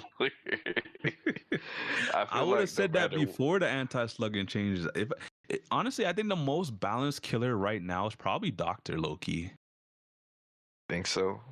Yeah, just because, you know, once you get the shock off, you're gonna have people showing their location with the after images. They're easy to locate on the map. If someone's trying to do a totem, you just shock once and boom, they got to restart the totem. You know what I mean? Like, you have so much macro management going on and you don't really have to do much. Yeah, they're kind of weak in a chase, but you know, you shot them a few times and all of a sudden, you know, they can't use a pallet. They can't vault. You know, they're going for a hook save. All of a sudden they can't get the hook save in time and that person now loses a hook state. Like, there's so much that they could affect that it makes them dangerous, especially on a small map where your shot can like reach everywhere on the map. Something like the game. Like, if the doctor's on the game, like, don't even bother doing a gen. Don't bother doing anything because you're getting hit by everything he gives you. Does the game is 2v8 still in the game? Yeah, 2v8's coming back on the 28th. Okay. And based on the trailer, yeah, go ahead. Do you think they should just make that a permanent mode, or do you like that it comes back? Honestly, make it feel more special to you? Honestly, now that you mention it, they did say that 2v8 at some point eventually is going to be permanent in the game. But the only reason why they haven't gone through with it yet is because they're trying to figure out how they could, balance the matchmaking where while 2v8 is going on, because that's the most played game mode when it's in the game, that the regular 1v4 Jessica. mode doesn't suffer. Are we doing effort? It is unfortunate to see so many people take a step away from the game. A lot of people step away from the game. Effort. Oh, my bad. I just came back and I seen effort and Cookie Queen say something in the chat. But yeah, apparently Speedstorm's last event only had like 7,000 people participate or some shit like that. Like it's very low. That's terrible. Because I remember back then, like we did I think it was Caleb, where he purposely came last just to see how many people would participate in the event. It was like 60K. Yeah, and it was like at the 40Ks at one point. I guess a lot of people were holding out on them reverting their changes in the season, and once they didn't, and then they see, I think the nail on the coffin. I don't know if you guys heard about this, but they released a max out tomater pack for $100. What? Damn. Yeah, 6-star tomater max out. It don't matter if you have a 1-star, 2-star, 3-star, 4-star, 5-star. No matter what, it's $100. Damn. I seen that shit. I'm like, oh yeah, we definitely like forcing to kill the game. Yo, how we doing, Ken? Listen, man. Are you not hearing me? I acknowledged everybody. Speedstorm been. It's just a matter of time. Just a matter of time, man. Hey, Angel, find your next game, bro. I still have yet to find this next game for me. It's horrible. I mean, Angel could always make the switch to Dead by Daylight. I'm about to be a DJ fucking marbles on stream fucking streamer at this fucking point. Damn. At this point, guys, because man, I don't think there's any. I mean, I still play video games, but damn, man, I don't know if there's a game that's catching my Play Dead by attention. Daylight, bro.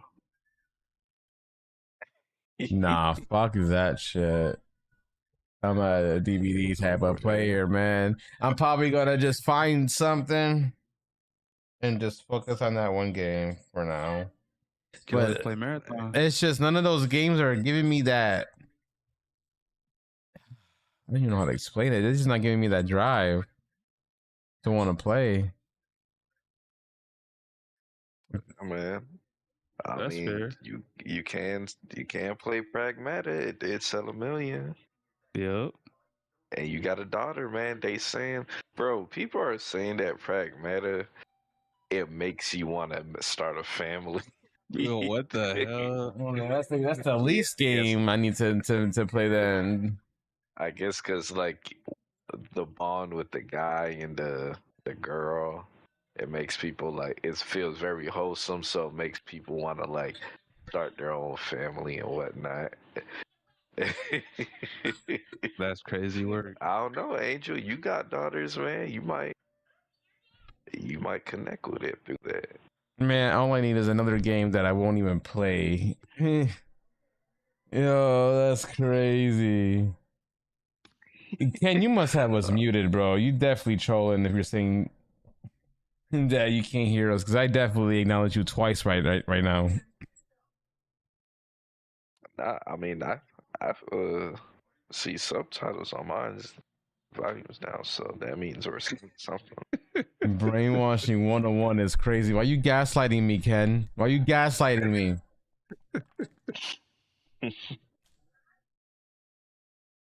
Oh man. But, Yeah, but I mean, you know, for Dead by Daylight, at least it looks like they're in a decent place, apart from the layoffs. So hopefully, with this next collab with the 2v8, because it's supposed to be Attack on Titan actually, Nano. yeah, I saw they showed Aaron Yeager, his Attack Titan form. Yeah, and he was massive. Pause. So I'm thinking Whoa! maybe in 2v. Whoa! I'm thinking maybe in this 2v8 iteration that if you play as Eren Yeager, which is supposed to be the Oni, you're actually going to be that tall. And it looks like from the trailer, at least, we might be getting a Attack on Titan inspired map. Maybe, I don't know. Pause. That'd be pretty beast.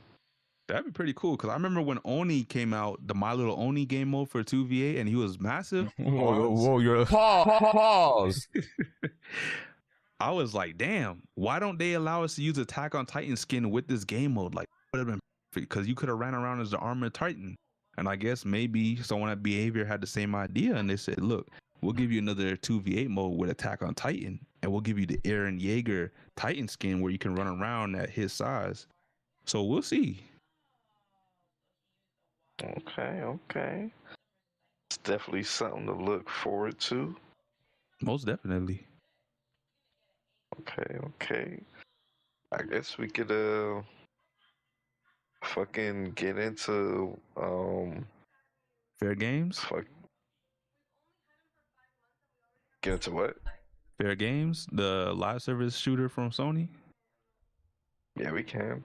Oh, you talking about the fucking Extraction shooter. Hey, you know what? It was supposed to be like a heist game at first, and all of a sudden this game turned into an extraction shooter. This game's gonna flop. It's dead on arrival. Didn't we just talk about how Disney was coming out with an extraction shooter? Yep. Bro, and now Sony wants their extraction shooter.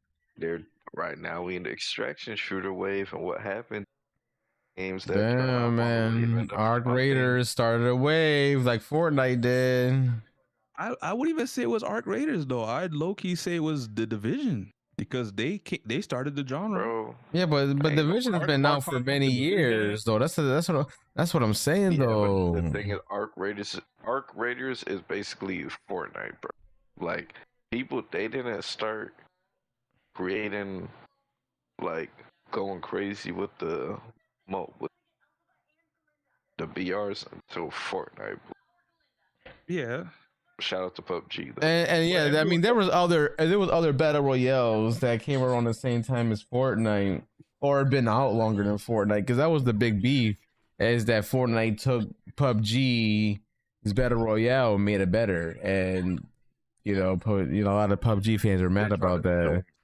Yeah, that it was mad tight about that. But I mean that goes to show you, just like at extraction shooters. That's stupid. I'm kind of confused because it's just like, I get what you guys are saying. You guys are saying it's comparable, but to me it's not really comparable, just because even though Arc Raiders found success in the genre, it's not as big as Fortnite got into the Oh yeah, no. I just mean for like the genre. Big as Fortnite. Yeah, for the genre it's big. I just don't see how it's Fortnite big. You got it in the genre. All right, the extraction shooter genre is extremely niche. Yeah. When Arc Raiders came out, it blew up. Yeah. Insanely crazy. It basically opened a lot of companies' eyes to extraction shooters, and it made them think there's a crazy audience for it.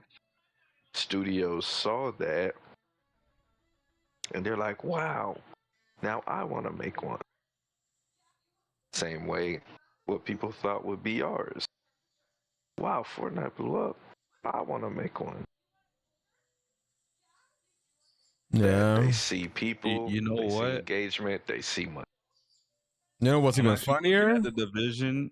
I'm looking at the Division player counts from when they first came out, and I'm surprised that it's actually not even close to Arc Raiders. This was also a looter shooter at the same time. Arc Raiders is tech, bro. Yeah, but they had the extraction part in it too. Yeah, but that was the dark zone only. That was a like a specific game mode thing. That was that was Division's end game, was the extraction mode, damn near, because that's how you were able to get like the best shit in the game. So that was just That was just a fraction. Not even Tarkov had these numbers. Yeah, so I guess you guys are right. Arc Raiders, in terms of like extraction shooters, is Yeah, that's the game. pinnacle of the genre right now. Like there's no debating that. But Yeah, now, I mean, I it heard is Arc Raiders is having unique. problems though. I heard their player base dropped dramatically. You want to talk about that, Sammy? Yeah, we could talk about that.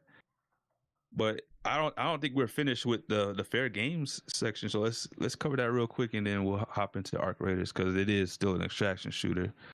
But what do you guys think of, like, because I remember this game was announced as like a heist game. So what do you guys think of them pivoting and making an extraction shooter now? Buffoonery. They're just trying to hop on the wave. But yeah, these companies are trying to hop on the wave, trying to make a quick buck, and 9 times out of 10, these games are not gonna last. Yeah, It's good. It's just like the battle royales. Like look at all the battle royales that came out, and it's. I mean, there's only what, Apex, Fortnite. I mean, PUBG is still a thing, but like when it comes to like the bigger Warzone and Warzone, the big three, Apex, Warzone, and Fortnite is the big three, and nobody got big enough any other game to take one of their spots. And you know what, too? It's funny because PUBG is actually coming out with their extraction shooter too. So it's like PUBG is like, we did it before with Fortnite. Now we're doing it with Arc Raiders. I mean, if you think about the extraction shooters, so far, I don't know of a big three, but I think so far the big two is Arc Raiders and Marathon. I think that's going to be like the big two for the ongoing future, to be honest. Man, when you talk about big two, but I can't even say Marathon gonna be in the big two much longer, based on how things are going. You still have like Escape from Tarkov and whatnot, but no, you got to Escape from. Oh Tarkov, yeah, Tarkov. Yeah, I forget about that. Division. I think in terms of the big three, I think it's probably a big. I can't even say it's. See, I wouldn't put Divisions in that category though, because it's not a full-fledged extraction game. It's a looter shooter with an extraction mode. Where you extraction shit. If that's the case, I guess it's Arc Raiders above everyone, because literally Tarkov, Marathon, and Hunt Showdown are all sitting around at the same player count. I'm telling you, bro, Arc Raiders is the thing. The Fortnite of it's the Fortnite of extraction shooters. Making no extraction shooter for Raiders. I mean, and also with the success, all the hype that the streamers gave this game, like, you know, there's been streamers that got popular because of Arc Raiders. That's a fact. And so, like, I mean, this game has a lot of hype, or had a lot of hype. Yeah, I never heard of that streamer until Arc Raiders. Fact. Me either. Fact. I was like, who the hell is this Burt Peanut guy, and why is he so big in the game? I've never heard of Goop or nothing. Yep, Goop. Until Arc Raiders, Goop wasn't a thing in my vocabulary, man. And that goes to show you, man, like rats and all that stuff too. Is like, what the hell? Being at the right place at the right time and having that dedication, man. I'm telling you. Well, I've heard of rats before. I heard of rats, but in a different term. Like the way people were calling everybody a rat all of a sudden, I was like, oh. Well, what do they mean, Arc Raiders? So a rat is someone that'll act like they're friendly, and then they'll shoot you in your back. Or a rat is someone that will sit in the extraction camp and just shoot you while you're trying to leave, till they can take your stuff. Oh shit! They have those type of players in there. Oh god. Yeah. Oh god. Yeah. That's the worst. It's a rat. You over here thinking you put the secure your loot, and this motherfucker pops out of nowhere. Pop, pop, pop, pop. Yeah, exactly. Bro, I've experienced that, not personally, but I was on a map and I was in Stella Montes. You were a rat? Nah, I was in Stella Montes, and literally I heard, like, we was all just chilling. Everybody I ran into was friendly. All of a sudden, by the extraction, I'm like, where I was located at the time, I was kind of close to the extraction, but I was like two rooms over, and upstairs like 2 floors, and all I heard was I'm like, wait, that doesn't sound like they fight in like Ark. It sounds like 2 people are fighting right now. And then I heard a big explosion. That was the end of the gunfight. Then I heard a bunch of talking on the proxy chat. "Oh, you just ratted me, man. I can't believe you just ratted me, man. I was just trying to leave." It's like, "Oh man, I don't care. We're in Stellamontis." I'm like, "Wait, hold up. Did Yo, this man just steal this guy?" I'm also So, from New York, Ken. so then all of a sudden, something came up in me, and I was just like, "Wait, pause." And I was like, "You know what? There's a rat. There's a rat by the extract. I'm Something about to take came this in fool you. out." Pause. Bro, I pulled out the blicky and I went downstairs by the extraction, and I hear them talking still. I'm like, "Oh, so there's a rat by the extract. Okay, I can play that game." I pulled out the gun and I started blasting. This dude tried to blow me up with a grenade, missed. I was like, "Oh, so you missed. Guess what? There's a shredder coming into this room. I'm not even gonna waste my ammo on you no more. I'm gonna let the shredder do its thing." I literally lured the shredder into the room and I put a gas grenade and I dipped and I left that fool in the room with the shredder. Don't know if it killed him, but I was like, "There's no way I'm gonna let a rat survive this crap. This guy's out here killing people by the extract and no one's really aggressive in this lobby. Yeah, your time's up." So Sammy, you gonna so does that mean you're gonna play the extraction shooter that they trying to make? Who? You. Fairgames? I ain't playing that. Yeah. Oh man. From what I heard, it's supposed. You know what's so funny? It's weird because they said this game's supposed to be an extraction shooter, but it plays like Embark's other game, The Finals. So it's like, what are you trying to be? It doesn't even sound like they know what game they're trying to make. Because at first it was supposed to be a heist game like Payday, and now all of a sudden it's an extraction shooter. So what are we doing here? I wouldn't be surprised if this game doesn't even launch. I wouldn't be surprised if this game gets canceled at some point.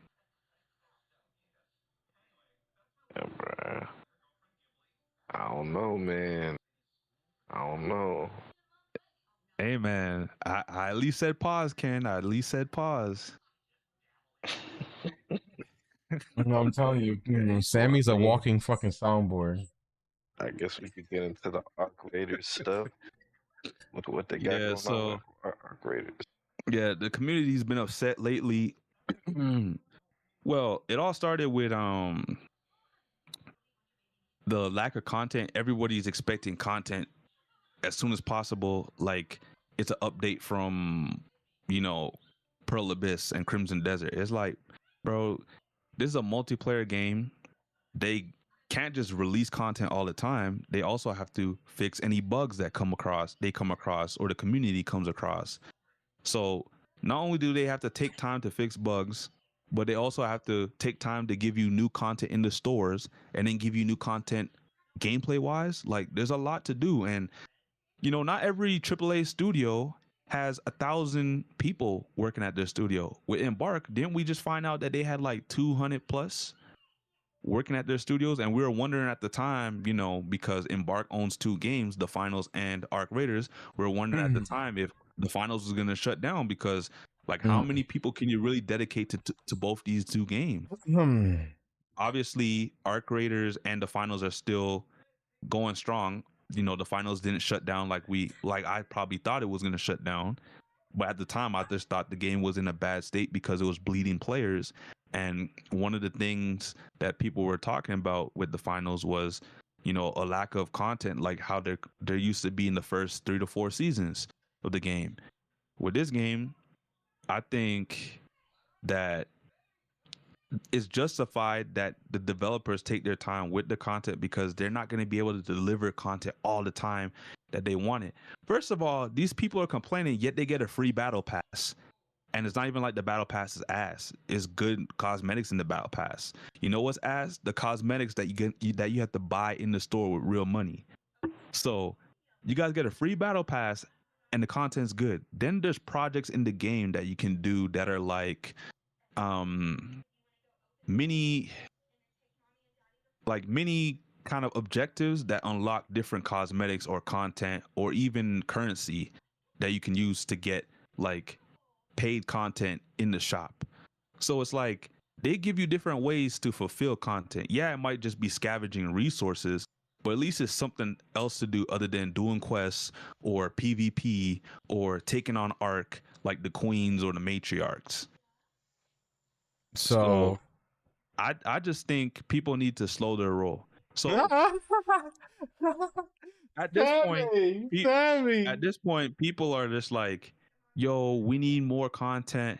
And I'm like, I understand that, but there's already so much to do in the game. Unless you're no life in this game and streaming, you shouldn't be saying anything.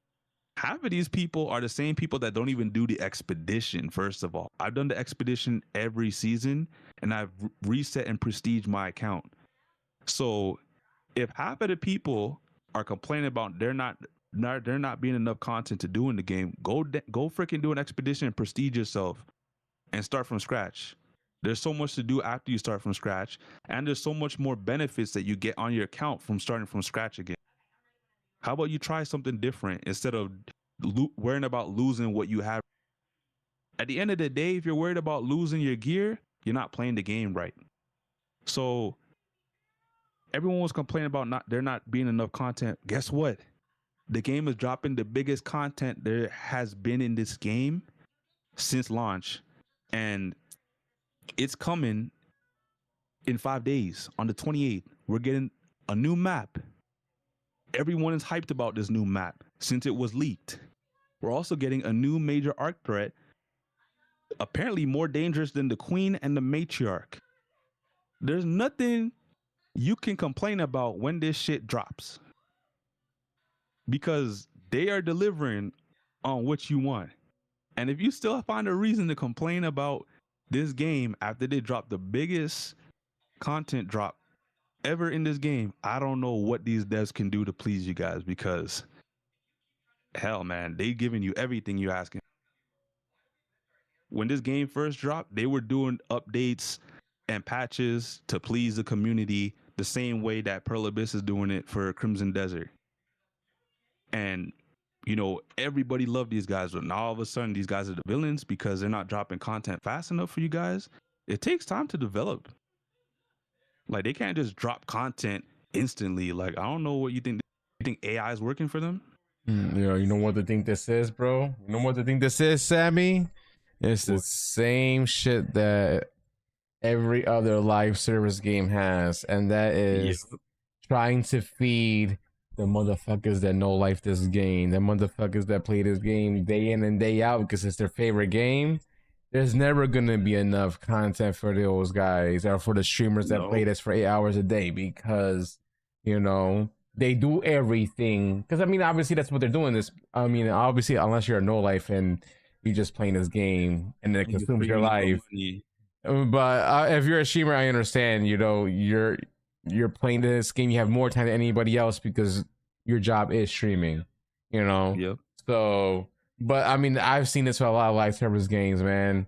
Like, those type of people always complain, and that's just because they had nothing else to do, because they had the time to do everything, unlike the normal casual player that, you know, works a 9 to 5, or they can't dedicate hours every day for the game. That's why a lot of the times these companies cater to the casuals, because those people will, you know, always play, you know, at their own pace, and they already know the streamers are gonna play it because they still love the game. They complain, but they still play it anyways.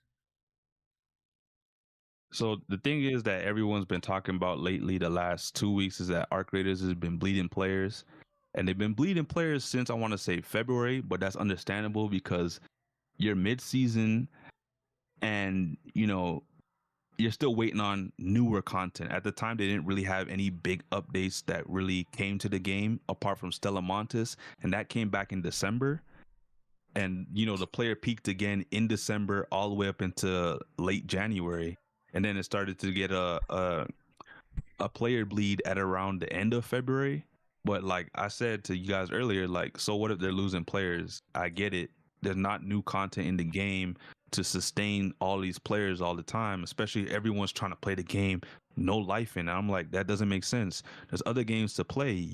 I get it if you can no life the game, but you don't have to no life the game, especially if you know there's no new content really coming until next month, which is March, where they're giving us new art, and then they gave us a new map condition, which was close scrutiny, and that is crazy because the new arc on that can one-shot you if you're not careful and you're not doing what you need to do. And then on top of that, You know, I said the biggest content to drop in this game is coming in April. I told you guys. We won't know if Marathon will be a success until that update drops. Guess what? We have 5 days until that update drops. Marathon right now is not looking. It hasn't been looking like it's been in a good place, and their player count hasn't really stabilized since launch. So we'll get to that when we get to that in a moment. But when this update drops, I'm pretty sure the 90,000 players that is getting daily is gonna bump back up to somewhere around 120. Maybe even 150 based on this new update, because if it's a new end game arc that you gotta fight, that's a lot of intrigue and mystery that people are gonna want to see. If it's a new expansive map that has leaked, like everyone knows, and it's been confirmed now because the devs added the little section on the map, even though you can't select it, they show you little hints of the map and where it's gonna be.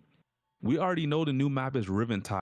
It's going to be an expansive map near the ocean side, and everybody's excited about this map. There's supposed to be this huge hotel that is surrounded around. And if you don't know already, Arc Raiders is actually based in Italy. So most of the places that you see in Arc Raiders, some of them have actually been taken out of like images that they did going around Italy and scouting the place out, and actually and putting these parts of the of Italy into the game. So I'm not sure about Stellamontis, but I know places on Buried City, like the Galleria and all that, they took that from Italy, added it into the game. So there's specific locations that they've been adding from Italy into the game. And Riventide is no exception. This new hotel apparently actually is in Italy. People on Reddit have been posting about that. So a lot of people are actually excited about this new map, excited about this new endgame arc. And I know it's going to bring back players, because when they dropped the March update, the player count went from 110,000 to like 130, and it was sitting there for like 2 weeks until it dropped again, and now it's sitting at 90,000. So I'm not worried about the content that's dropping in 5 days, because I'm pretty sure, just like the last update, even though it was smaller, this is going to bring players back. I wouldn't be surprised if this player hits the player count hits 200K again, honestly. But like Angel said, you know, content is king, and when you have a live, for whatever reason, you can't deliver on time with the community, you know, you're gonna get penalized. No, yeah, I mean, I would have put it past it. I know their player base would go up. I mean, if you have a good live service game, any expansion, any big update, your player base is gonna spike, just because now there's new interest, because there's new content. You know what I'm saying? It happens in Destiny, Final Fantasy, any MMO, any live service game you can think of. When there's a big update, that's when the player base is at its highest. So on 28th, I would imagine this shit will skyrocket back up to over 100K. Easy. And you know what's the craziest part too, guys? They didn't even announce the second roadmap. So we don't even know what other updates are coming to the game. I'm pretty sure by the 28th, they'll give us another roadmap. But that's also another thing that's intriguing me. I'm like, I wonder what other big updates they have planned for the next 4 months. But like I said, in 5 days, I'll see you guys back again. So complain all you want. This is how it works with live service games. Same thing happened with Power World, and that was a single player game. Oh, But man, you know, that's fucking crazy. keeping the tradition with extraction shooters, we got Marathon. So a lot's been going on with this game since launch. You know, it hasn't been good for the most part, unfortunately, because this is Bungie, after all, we're talking about. But lately, there's been a rumor that Marathon could be going free to play. A lot of people are speculating that this is a possibility, especially now that the player count has actually dipped below 20,000. A lot of people have reported that the game even dipped below 10K at one point. I don't know how true that is, but like there's been images where they've, you know, people were covering the game and they're showing the player count at like 10K, 9K, 8K, and I'm like, what the hell? And it's not even like taken at hours that weren't peak. So that was kind of mind-boggling to me. But you know, it's showing that the daily count is 19,000, but also 19,000 is below 20,000. So people are also worrying like the game might not have much life on the shelf anymore. They're wondering if Sony's gonna shut down Bungie, and now they're saying that Marathon might go free to play. What's your guys' take on all of this? I wouldn't. Well, You think the game's going free to play? see, it's tricky because if you go to free to play, then all the people who paid $40 for the game is gonna be upset, bro. So, And mind you, that was a month ago that people paid $40. Wait, so hold on. You think if they, like, let's say by next month, right? They say, okay, the game's free to play now. You think the player base would be like cut in half, or people stop playing the game if all of a sudden the game went free to play? I don't think people are gonna stop playing the game. I think people are just gonna be like, man, I just spent $40 on this game. I should have waited till it was free to play. But how would you know if the game was gonna go free to play unless you wouldn't have known it? That's the thing. That's why they would be upset. So what do you think they could do if they did go free to play to like satisfy the people that paid the $40? You got to give them some type of like. No, they ain't gonna give them shit. I mean, Bungie did the same shit when Destiny went free to play. Destiny wasn't always free to play. Wait, Destiny 2 didn't launch as free to play? You had to pay it at first? Yeah, they did the same shit with Destiny 2, and they made it free to play. You guys didn't get anything, the people that paid? I don't think Nothing? so. I don't think we did, to be honest. Damn. So I mean, it's not something that is new to them. Like, they did do something like this before. Did people complain? Like, what was the 100%. Yeah, they're like, damn, we paid all this money up front when the game launched for you to release it at free to play is crazy. I mean, granted, you know, we did get to pay the content before, you know, those free to play players. So like, even though the game went free to play, we still were ahead of the game. You know what I'm saying? Like, we got everything that, you know, they still gotta, you know, grind for type shit. So I mean, that was the incentive. It was a while. Like, I think it was like maybe 2 to 3 years. I want to say into the game. But if they're talking about free to play now, like the only month I could think they'd probably do this is probably June, because that's usually a big month. You know, people are out of school, they have more time. That's usually when games do big releases or big changes, like change ups. I don't know how possible this is, but you're saying it happened before with Destiny 2, so maybe I think the community is looking at Destiny 2 and saying, well, if Destiny 2 went free to play, I wouldn't be surprised if Bungie did the same thing with Marathon, especially with the player count dropping so much. Maybe this is the one way that they saved the game. But if it is in June, like, will there even be much of a player base to even do a free to play at that point? No, yeah, because people will try it out. When it goes free to play, yeah. But like, now, can they keep those people? That's the real question. So when do you think this game, if they're deciding to make this game go free to play, when do you think that should happen? Like next month? I mean, truthfully, as possible. I mean, I don't know if that is what they're thinking though. Right. Because I mean, the free to play thing is just speculation, right? Well, it's speculation only because the player count is like rapidly dwindling, but also, you know, they're also looking at the history of Bungie. And they had done this before with Destiny 2, from what Angel's saying. Maybe, but again, as a way to Destiny 2 was 2 to 3 years. So I mean, Marathon just came out. So I mean, if they were to go that route, I don't think there will be anytime soon, because they still got to make their money somehow. But what does that really say about your game if it does that so soon from launch? I mean, that wouldn't be a good thing, though. I'll say that. Do you think the vast majority of the community of gamers are going to look at Bungie and Marathon as that being a flop or a failure if that happens? I mean, people think about it right now like that. That's true. People already. Well, I mean, I don't blame him when you think about it. The budget was like what, 200 to 250 million. On top of that, we don't even know what the costs were for marketing. and they only have still reported sales of 1.2 million. Let's say Wait, it's hold on. 2 million now. They spent 200 mil plus on Marathon. Yes, bro. That's Why reports came out last week about that, and that's why everyone's been saying it's been a flop because the sales were stuck at They could have 1.2 million. invested that 200 mil in Destiny.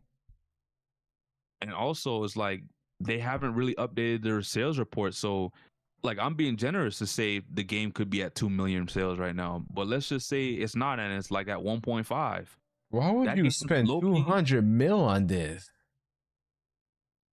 I know Bungie didn't think this game was gonna fucking sell over millions of copies. They cannot have thought that. Really and truly, it's not in a good place because Pragmata just came out and is already about to surpass your sales. Because this game had bad press since early alpha days. So I mean, I know for a fact they knew this shit was not gonna sell. Even before this shit dropped.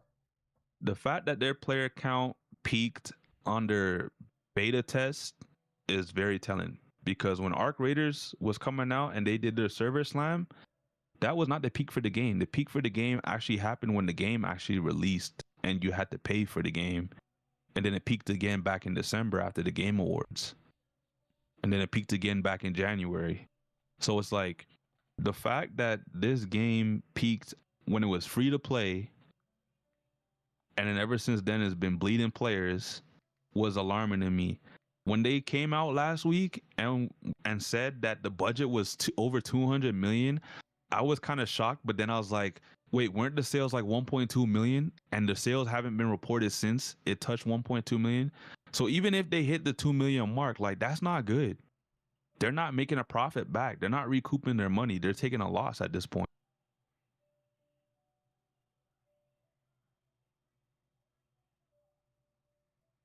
And as you just said, Angel, like, they could have used, like, even if the game, because a lot of people mentioned like Arc Raiders was like less than 100 million to make, and that game made back its money. But like, even if they use maybe 100 million and then they put 100 million in Destiny 2, I think that would have been a better situation, because you still probably would have had the same game in Marathon. It would have been easier to swallow pause if you took a loss on your game, because as you see right now, the game's not doing well. And on top of that, the 100 million going into Destiny 2 would have fed the players and the player base, because that game is sitting at like what, Angel, like 5K daily active users. So that game would have had some content in terms of DLC that could have been pumped back into the game, giving it more life. And then you would have had 2 games sitting around 20K or something like that. Yeah, and mind you, 200 Destiny 2 million is a free to play game. Crazy. Oh my god, that shit is crazy, dude. Bro, they literally went back into Bungie's history and found, Bungie has a history of burning through cash, and a lot of people pinpointed that to being the fact why Microsoft didn't go out of their way to buy them when they made themselves available. And everyone's looking at Sony like they're idiots because they went and bought Bungie for like what was it, like 4 billion? And they've just been blowing money since. 200 million, dude. Oh my god, that shit just. I mean, they gonna have to think of something, especially if they put that much money into it. So 200, like, I can't. What's a game that cost 200 mil recently that came out? I'm trying to think. Like, I remember when this news broke, like, there was a chart of games that flopped at that 200 million price range. How much does this game cost? 40, right? $40, yeah. And they sold over 1 million. 1.2 million. Let's just say they sold 2 million though, Angel, at this point. That's only 80 mil. That's crazy. They definitely got a loss. If they sold 2 million, there's only 80 mil. If you think about it, if the game is $40, if they sold 1 million, that is just essentially 40 million. No microtransactions. They have microtransactions, but like, no one's really microtransactions because the no, we don't know that. We don't know that. People might be doing microtransactions. You'd be surprised how many motherfuckers be doing microtransactions. They addicted to that shit. Okay, so I don't even know how we calculate the microtransactions. I mean, even so, I mean that's 48. So they sold 1.2. That's $48 million that they earned. That game is over 150 mil. Over 150 mil in the negatives right now. And we're not even talking about the marketing costs either. Right. And that's if the budget was 200 mil. It could be 250 mil. If that's the case, oh my god. Who allowed this company Sony to invest that much money in this game? If they would have invested 200 mil on Destiny, bro, that shit would be the best fucking game ever, bro. What? Yeah, because that would have been what that DLC, 200 right? mil could have been our Destiny 3. How much did it cost to make Destiny 2? I have no idea. Apparently, Suicide Squad cost 200 million to make, and that was another flop.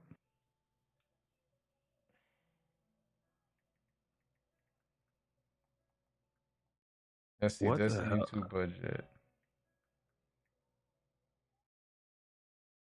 While the exact development cost for Destiny 2 alone is not public, reports indicate a $500 million budget was allocated for the entire 10-year Destiny franchise plan, spanning both games, covering development. So the Destiny as a 10-year plan, which is including Destiny 1 into Destiny 2.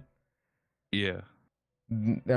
Reports indicate 500 mil in the budget. And that's 10 years though, across 10 years. So but they're also saying the budget for the first game was around 140.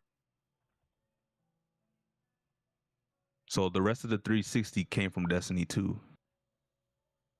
But even then, Destiny as a franchise has sold how much at this point? Oh yeah, they definitely made their money back with Destiny, but Destiny was such a fucking hit. And if they were to invest that love and time into that game, they wouldn't need a marathon, put it that way. That is, but that's the same thing I was saying at the time that they were releasing Marathon Angel. I said like, okay, Destiny 2 just dropped this DLC. It didn't do so hot. But at the time I was like, there's other DLC that was still in the pipeline supposed to come out, and then they said they were going to take a hiatus from DLC. They might deal with Destiny 3, and then the Marathon news came out, and at the time I'm like, why would they do Marathon? Why don't you just put the resources in Destiny 2? But then, the other DLCs came out at the time. You said one of them was good, and then the other ones that came trash. And I'm like, but see, this is why they don't need to be working on Marathon and pulling time away from one game to another, because it's not helping with the DLCs. And then now you're stuck with one game that's the player base has been at its lowest point, and you have another game that just recently dropped last month, and it looks like it's about to hit Destiny 2 player counts. So it's like, what was the point of all this? It's sad to see one of your all-time favorite games just fucking die right before your eyes. Yeah, I have no clue. I really hope Destiny 3 is a reality. Is gonna do in this future. Like, my PlayStation just updated, so it kicked me out. No problem. But like, I'm thinking what's the future of Bungie? Are they even gonna do a Destiny 3? Are they gonna revisit Destiny 2? What's gonna happen? I hope, or give us a fucking Destiny classic. If you guys can't be capable of making a fucking 3, at least give us the Golden Age game and remaster graphics, and let us just fucking just go ham on both games into one universe. Just combine them both. You know what's crazy? I recently looked up the player count from Destiny 1, and it's like double the player count of Destiny 2. I was shocked to see I wouldn't be surprised. A lot of people are going back to the old game just because Destiny 2 is just trash right now.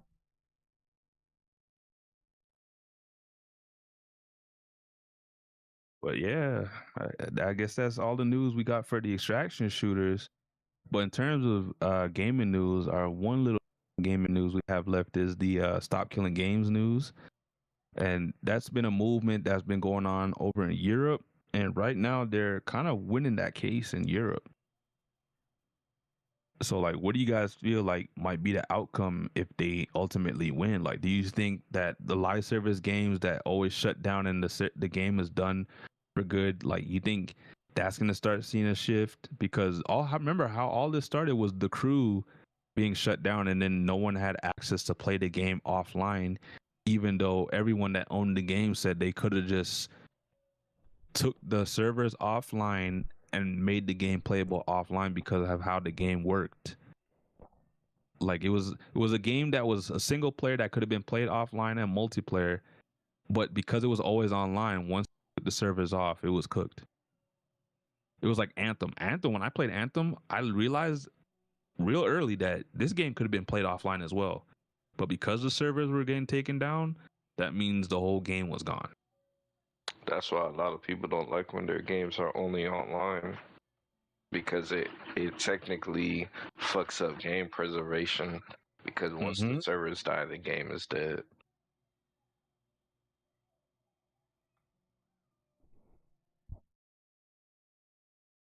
What do you think is going to happen? Because I think it's going to force publishers to look at how they make their live service games now.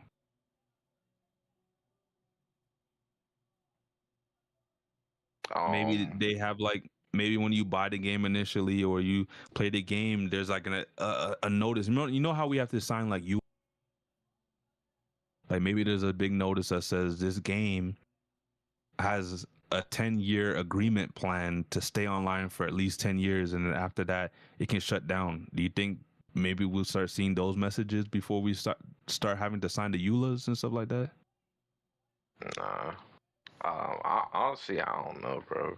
I think, because the thing is, live service games could shut down at any time, bro. They could, but that's why I'm saying maybe they're mandatory now that they have to stay online for at least 10 years. I mean, you can't really say that because they have to pay for the servers, so they can't like. I don't think they can mandate. Yeah. Like, what if they run out of money? But who's to say, okay, that they got to pay for the servers, but you know they switch probably their servers or server providers, and all of a sudden the servers are ass, and you can't even play on the game anyways, but the servers are still online because they're fulfilling that mandate of like the 10 years minimum. I don't know. I just don't see it to where a company will be mandatory to like how should I say, keep servers online, because that is completely up to the company. It is up to the company, but based on how this lawsuit is going, if they lose Nano, something's gonna give, and like the publishers, the studios, they're gonna have to figure a way to keep these games online. Maybe maybe those games like The Crew and Anthem, you know, maybe developers and publishers start having, instead of having the game always be online, they have to implement a thing where, you know, the game can run offline as well. Like the offline elements for the game, the single player aspects of the game could be ran offline as well. Maybe they have to stop doing the always online thing. Maybe some of the live service games do have to have a 10-year mandate where for 10 years the game has to be up at least, and then after that you can pull the plug whenever you want. Yeah, I mean, I don't know, bruh. It's kind of hard.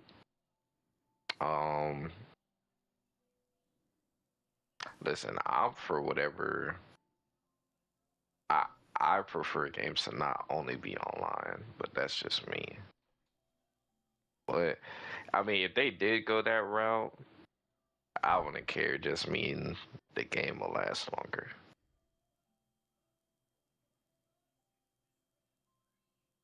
What do you think, Angel? I mean,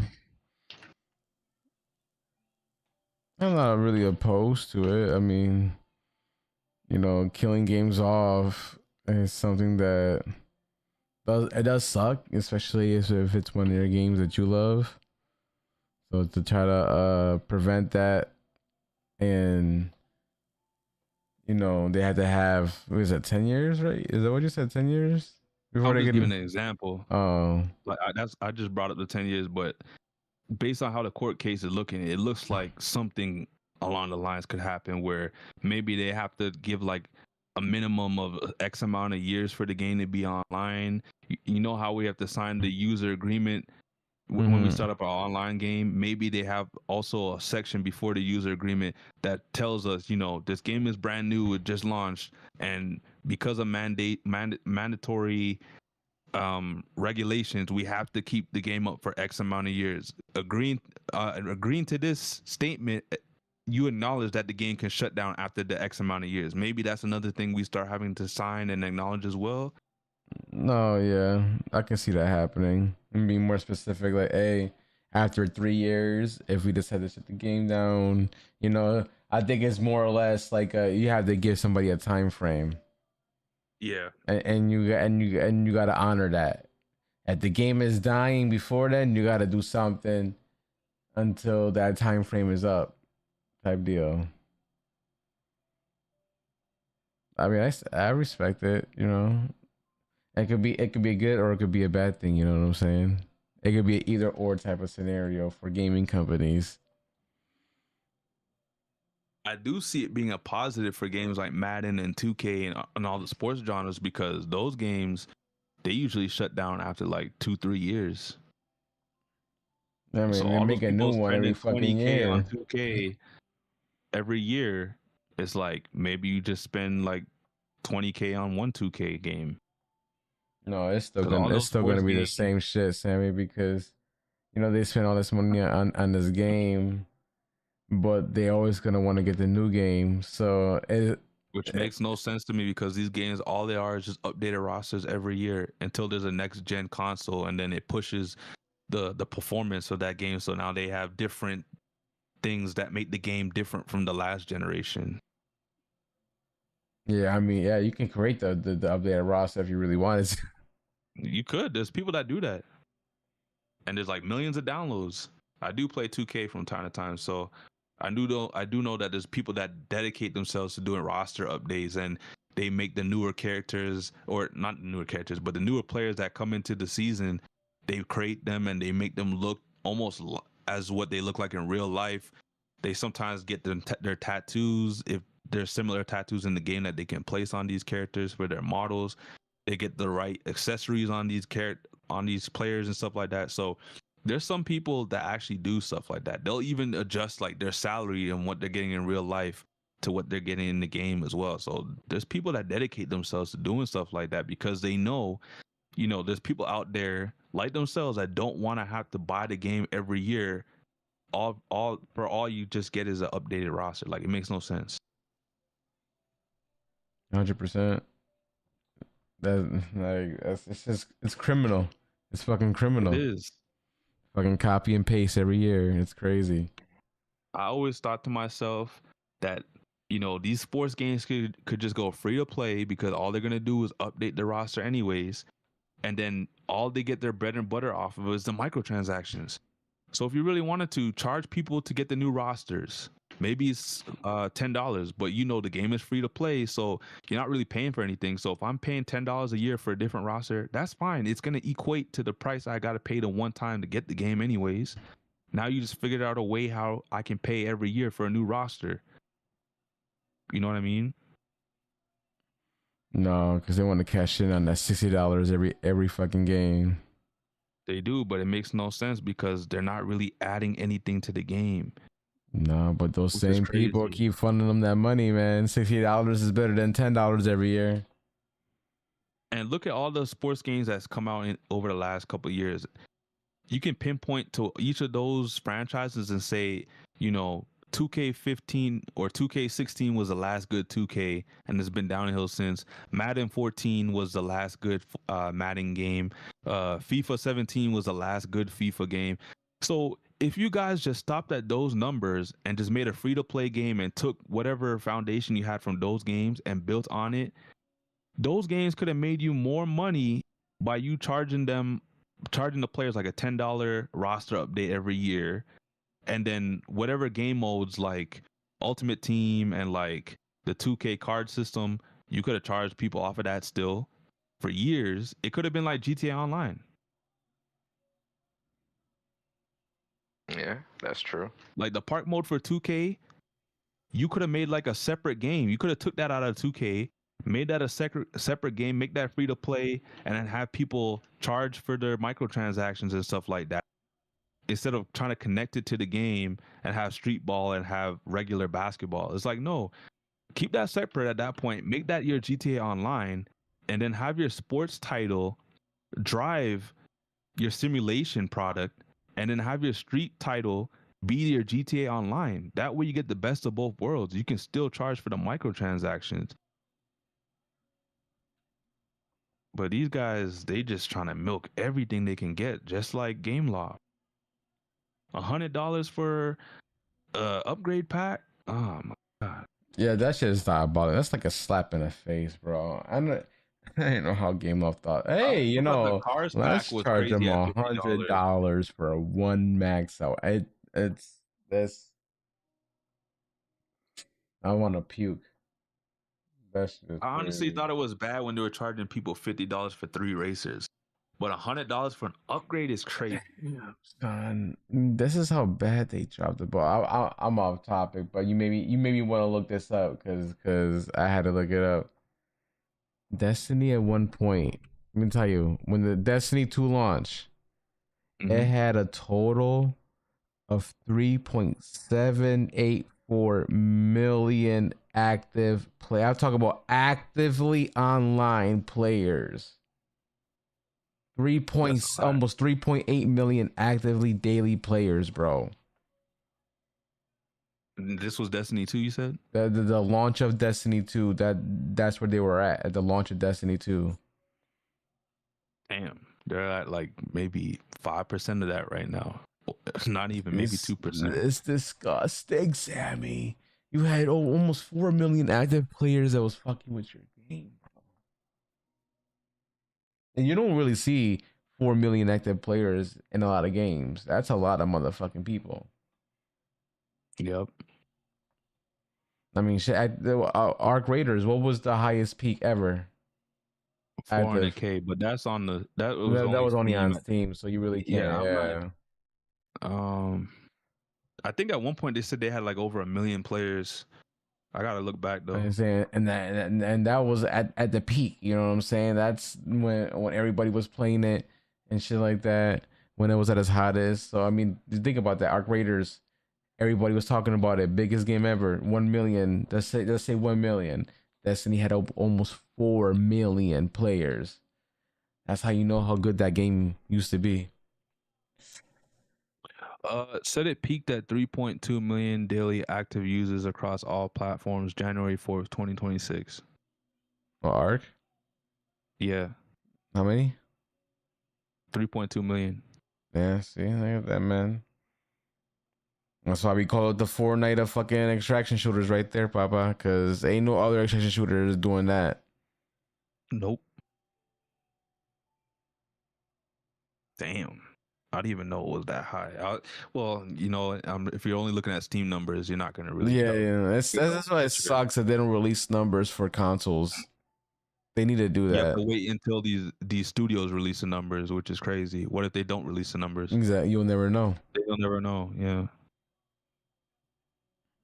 See, that's why I like how I like. Apparently, people find the player counts in Destiny because the API in the game. You can like look at shit like that. But it's like Speedstorm. If there's an event, you can like kind of be last place to figure out how many people are playing. No, it's like the API of the game.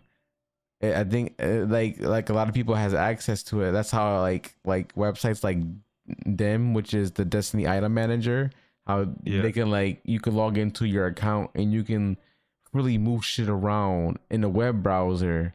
And it'll do it in game because that's part of the API, and that's not a developer made thing. That's a fan made like website that somebody developed with the code of the API to work with the game. Damn.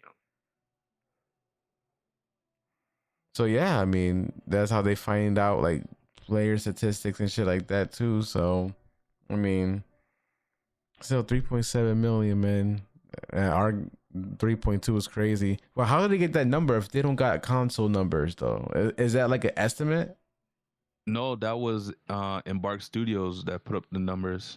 Oh, okay. So okay, the company. The studio itself, yeah. Okay, that's pretty accurate then. I guess when they were doing like the sales, like when they were talking about how much sales they got, they were putting out how many daily active players they had as well. Yeah, I mean, shit. At that point, I mean, yeah. 'Cause I remember in January they posted that that they had around like 10 million sales or something like that. So that kind of lines up, because if they're gonna post that they hit the 10 million sales mark, and at the same time they're also gonna post how many players are playing the game, it kind of does align. Yeah, we talk about 10 million sales. I mean, that means a good 30% of the people that bought the game is still playing it. And the game, I'm trying to find out the budget for this now. 75 million to make. Hold on, what we still talking about this marathon thing?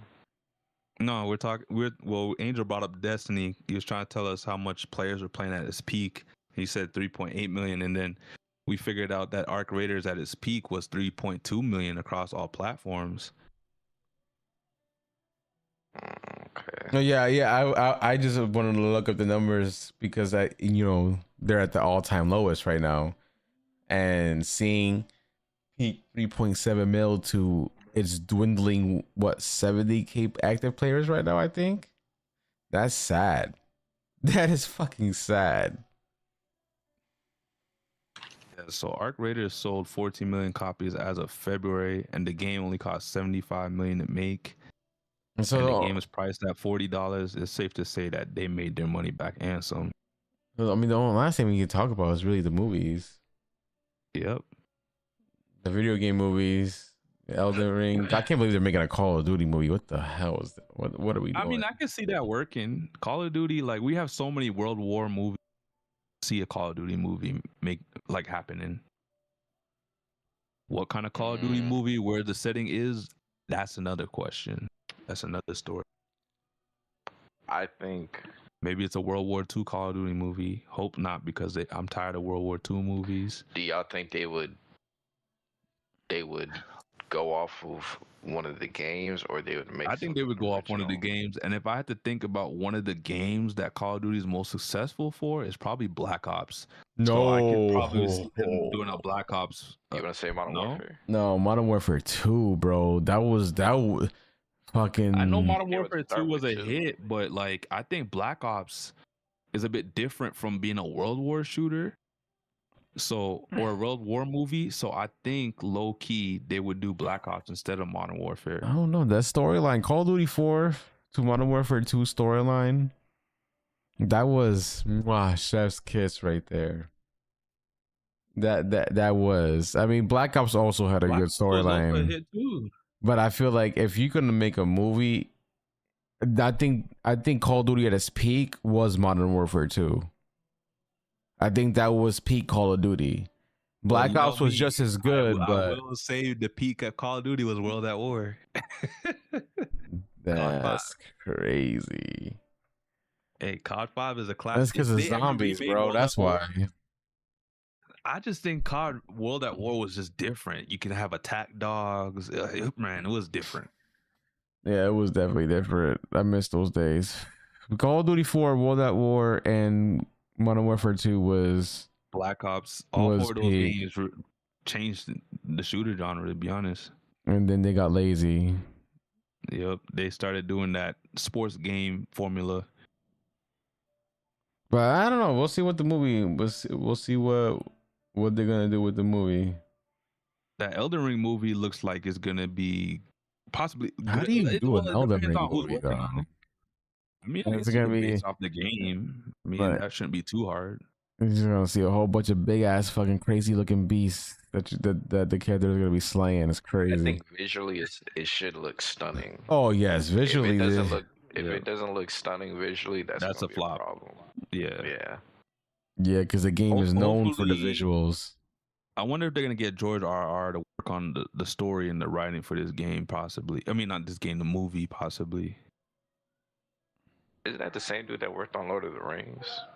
No, Game of Thrones, but he also worked on the story for the game for Elden Ring. So I'm wondering if they're gonna hit him up again Possibly. and be like, "Oh, can you help us with this or something like that?" Or how should this movie be done? I definitely feel like the head dude from the FromSoft game should definitely like Be a part of it. overseeing Yeah. as well. Just like how Todd Howard was a part of like the Fallout series. Yep, and how Oda is also overseeing part of One the- Piece live yeah. action. Like you kind of need them to be there to oversee to make sure things are going good. You know what? I'm kind of worried, like, because there is also an expedition movie that's supposed to happen. I remember Angel was telling us. So I hope they get Yeah. the people from the studio to be behind that as well, not just some random creatives like, "Oh, can we make a movie for your game?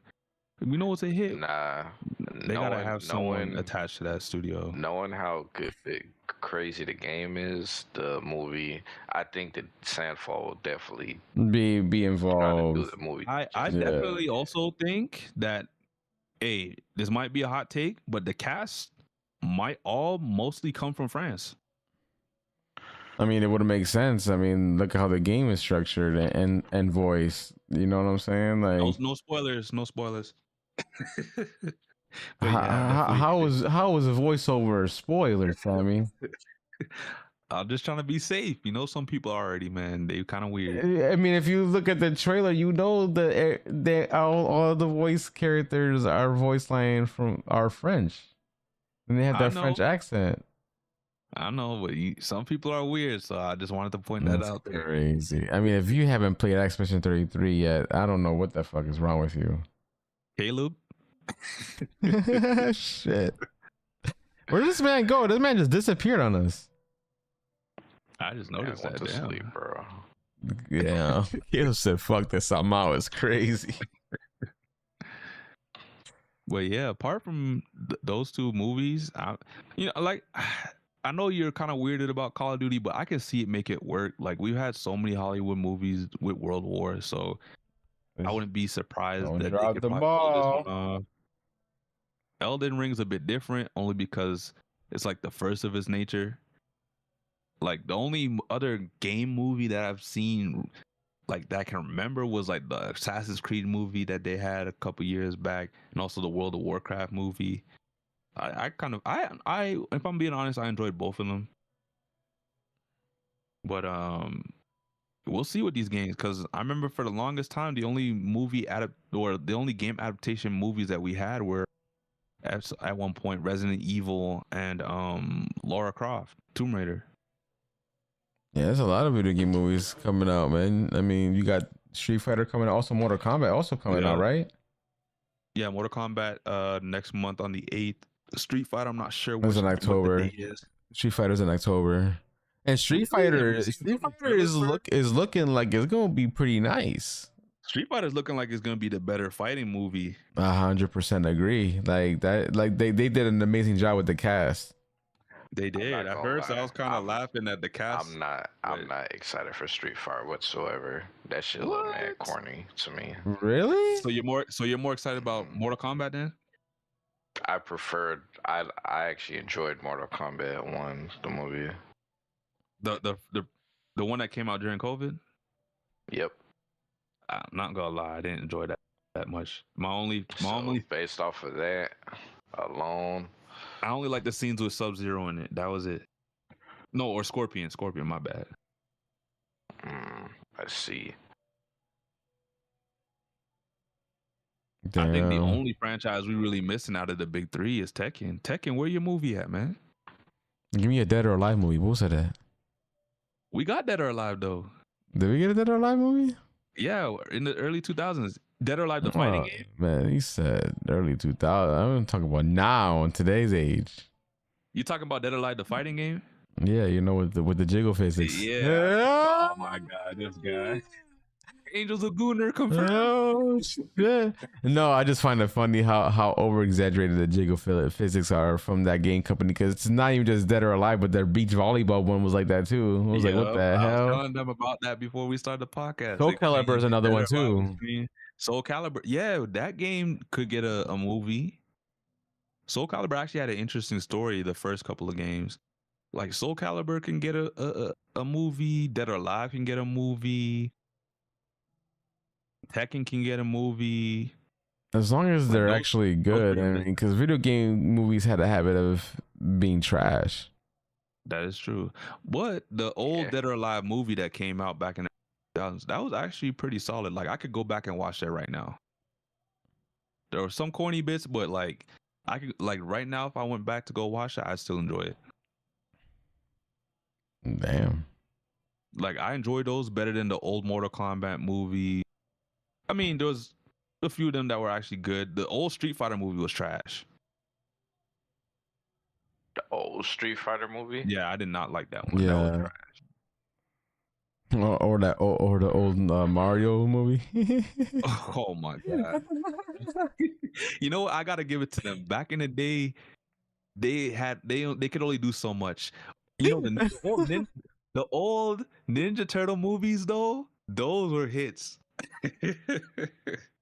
Those were bangers. I don't even know if you guys watched those ones. Those ones are pretty I've seen bits and pieces of those, or I remember bits and pieces, because that shit was in the 90s or the early 2000s. I remember. I remember when they did the crossover with the Power Rangers in space. Yo, I remember that too. Yo, you Gen Z kids don't know nothing about this. We pulled up. They're gonna call y'all. Stop it, yo! Stop it! They're gonna call us boomers, man. They're gonna call us old heads. They're gonna call us unks. That's crazy. And they know you unk too. Oh shit! Damn. I guess so, man. I guess so. But you know, with movies coming out, you know, there was supposed to be an Avatar. Well, it's still coming out. The Avatar movie by Paramount. For those of you who watched The Last Airbender, Paramount is the parent company that owns Avatar, even though it aired on Nickelodeon.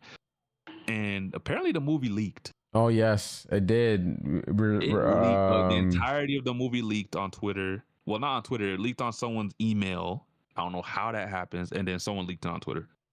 Yeah, not everybody has it. Everybody done watched it already. Yeah, and it's good as quality, bro. It's good as quality. It looked like it was ready to be released already. I don't know why they waiting. Oh yeah, that was. I don't know. It's pretty much. I think it is done. That was the final product right there, and that's how it got. I don't know why they were waiting until October. That's like what, 6 months, 5 months away gotta now. Get fired, bro. Somebody's definitely gonna get fired. It's 100%. I know this is bad saying this, but I watched the movie, man. It was a banger. I watched it. I haven't gotten a chance to watch it yet. I didn't watch it. I'm gonna wait till it comes out. It was a banger. All right. I watched it. Shit, I didn't even watch The Legend of Korra. So. I'm sorry I did it, but I watched it. Once I knew that it leaked, I was not going to end up getting it. I knew someone was going to spoil it on the internet. I was like, no. Are you gonna support it when it comes out though? Yeah, I'm gonna watch it again. I don't mind. It was a good movie. Yeah, you never know. They might make changes in the final release. So like, even if you watched it, you might see some differences. And shout out to Dave Bautista, man. He was actually good in that movie. Dave Bautista. Yeah, shout out to him. I was shocked. He was a good voice actor. Like, he gave away his voice, and the role he had was pretty prominent for the movie, and I think he did a good job. I'm not really familiar with him in terms of animated movies, but I tip my hat off to him. I honestly thought he was one of the better actors in the movie, or one of the better voice actors, I should say. His character was very believable.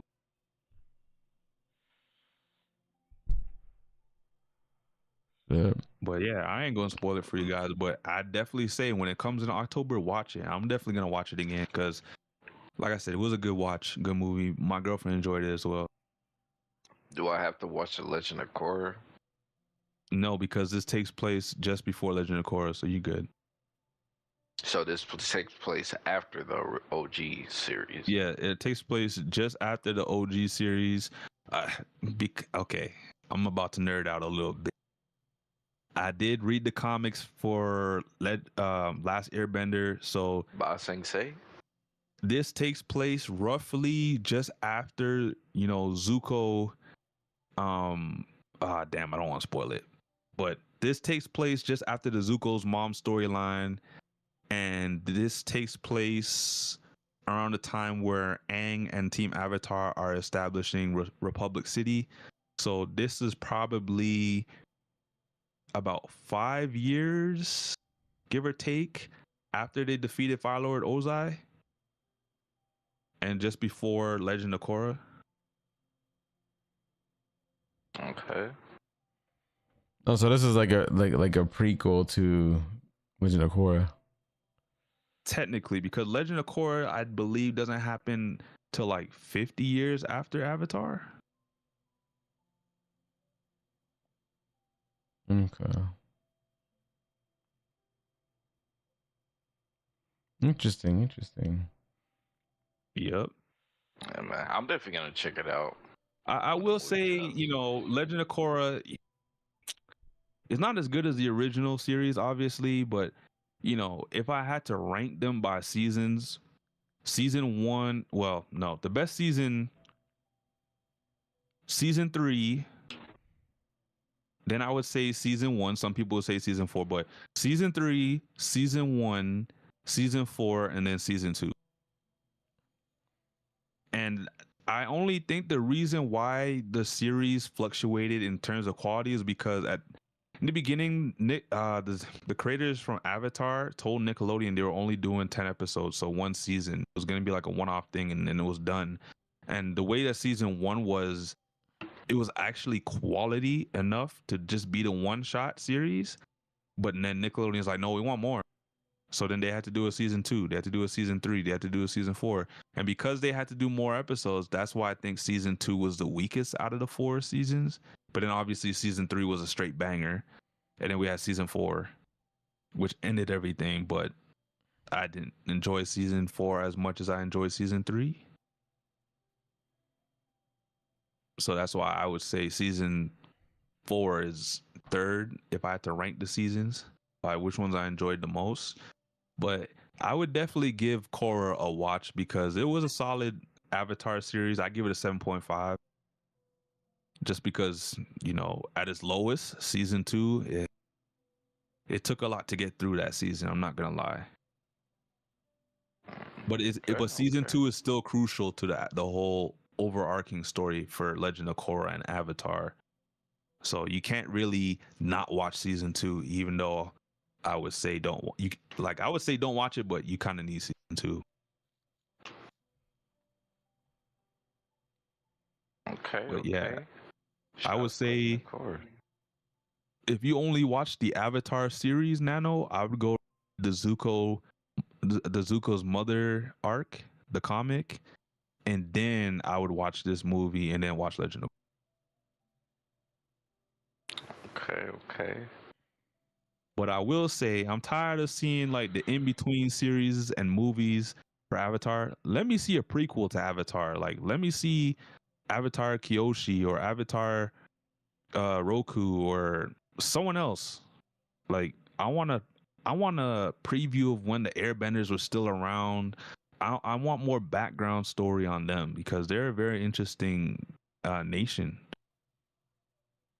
And it feels like I've been robbed because all I have for Airbenders are Aang, and Aang don't really know about Airbenders. As great as he is as an Airbender, he don't know much about it. Okay. Yeah, that's definitely something I gotta check out. Shout out to You Avatar. definitely gotta check it out. Yeah, shout out to Nickelodeon and shout out to the creators of Avatar, man. Shout out to Y'all did their thing. Nickelodeon, man. You already know.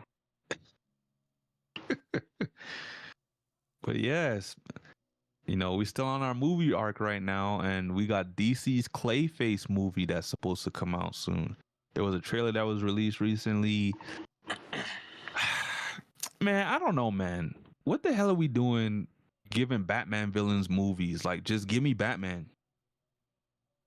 Like, I'm sorry, I See, just had to Sammy, say that out you're loud. ungrateful, bro. Nah, I'm not ungrateful, man. They're I trying to want Batman. expand. See, ungrateful, bro.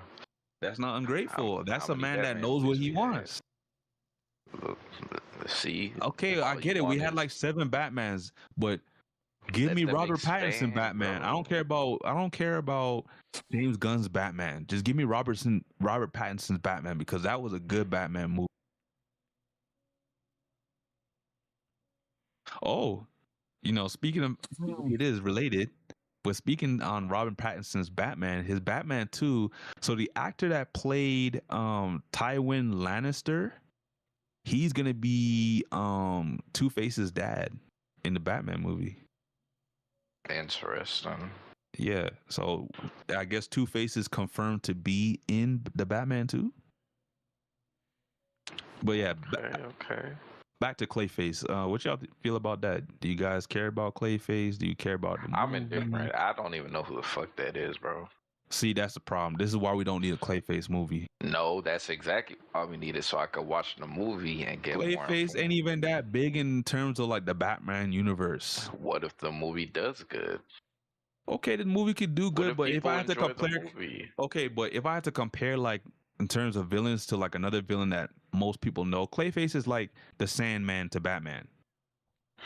Like you know how Spider-Man has Sandman? Clayface is pretty much Sandman. We don't need Clayface. We need the Hobgoblin. We need the Green Goblin. That means I need Penguin. I need Mr. Freeze.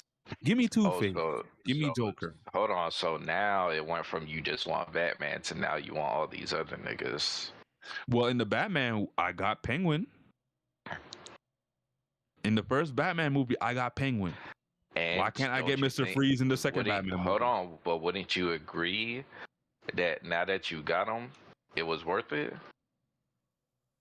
Yeah, but he didn't have his own movie. He had his own TV series, though. See, I don't mind Clayface getting a TV show after he's in the Batman movie. But why the hell you got your own standalone movie and people like Nano don't even know? This is why you don't deserve a movie. No, that's why you do deserve a movie. No, this is why you deserve to be cameoed in the movie and then pull up on your own TV series. People learn somebody else, learn somebody new. And then when the movie flops and then we get no more Batman, then what? That's not a mainline Batman movie, though. It's not, but it's a standalone Batman movie. Ah, man. You ungrateful, bro. I'm not ungrateful. I'm just thinking about DC. This is my pride and joy. I grew up with this. Everybody loves Marvel, but I love DC. You don't even give a fuck about the side characters, bro. I do, though. What did I just say? I just said they don't need a movie. They can get their own TV series. Do it like they did with the Penguin show. The Penguin show was a hit. You're telling me you can't do Clayface the same way? So they can't do a Clayface movie? Did Penguin get his movie? As good as I thought he could have got his own movie, did he get his own? And Penguin's a bigger villain than Clayface. So Penguin can't get his movie. Why? Obviously, they think Clayface is important. Man, don't say that. Don't say that. We're not going to act like Clayface is more important than Penguin. Come on now. Oh, I didn't say that. But that's what he was low-key insinuating. Because why else would they give him a movie and not Penguin? Mind you, these are two different Batman franchises that are going on parallel with one another because Matt Reeves' Batman is disconnected from James Gunn's universe. So this is the reason why it's happening this way. And this is why I think it's stupid, because you already have an established Batman, even though it's not your guy, and you want to do this while this is going on. So then the problem I have here is because your Batman is not out yet, when Clayface comes out, people going to be wondering, oh, is Clayface going to be in the Matt Reeves, the Batman movies? No, probably not. And low-key, because the Penguin was so good in the Matt Reeves Batman, I don't think we're going to get the Penguin in James Gunn's universe either. Because James Gunn cannot do DC, clearly. The Superman movie was trash. The Supergirl movie looks like it's about to be ass. And now the Clayface movie. People like the Superman movie, so I don't know why you say Hold on. Let's not act like the whole fan base wasn't split over the Superman movie, with half the people saying they loved it and half the people saying it was trash. Me being one of them.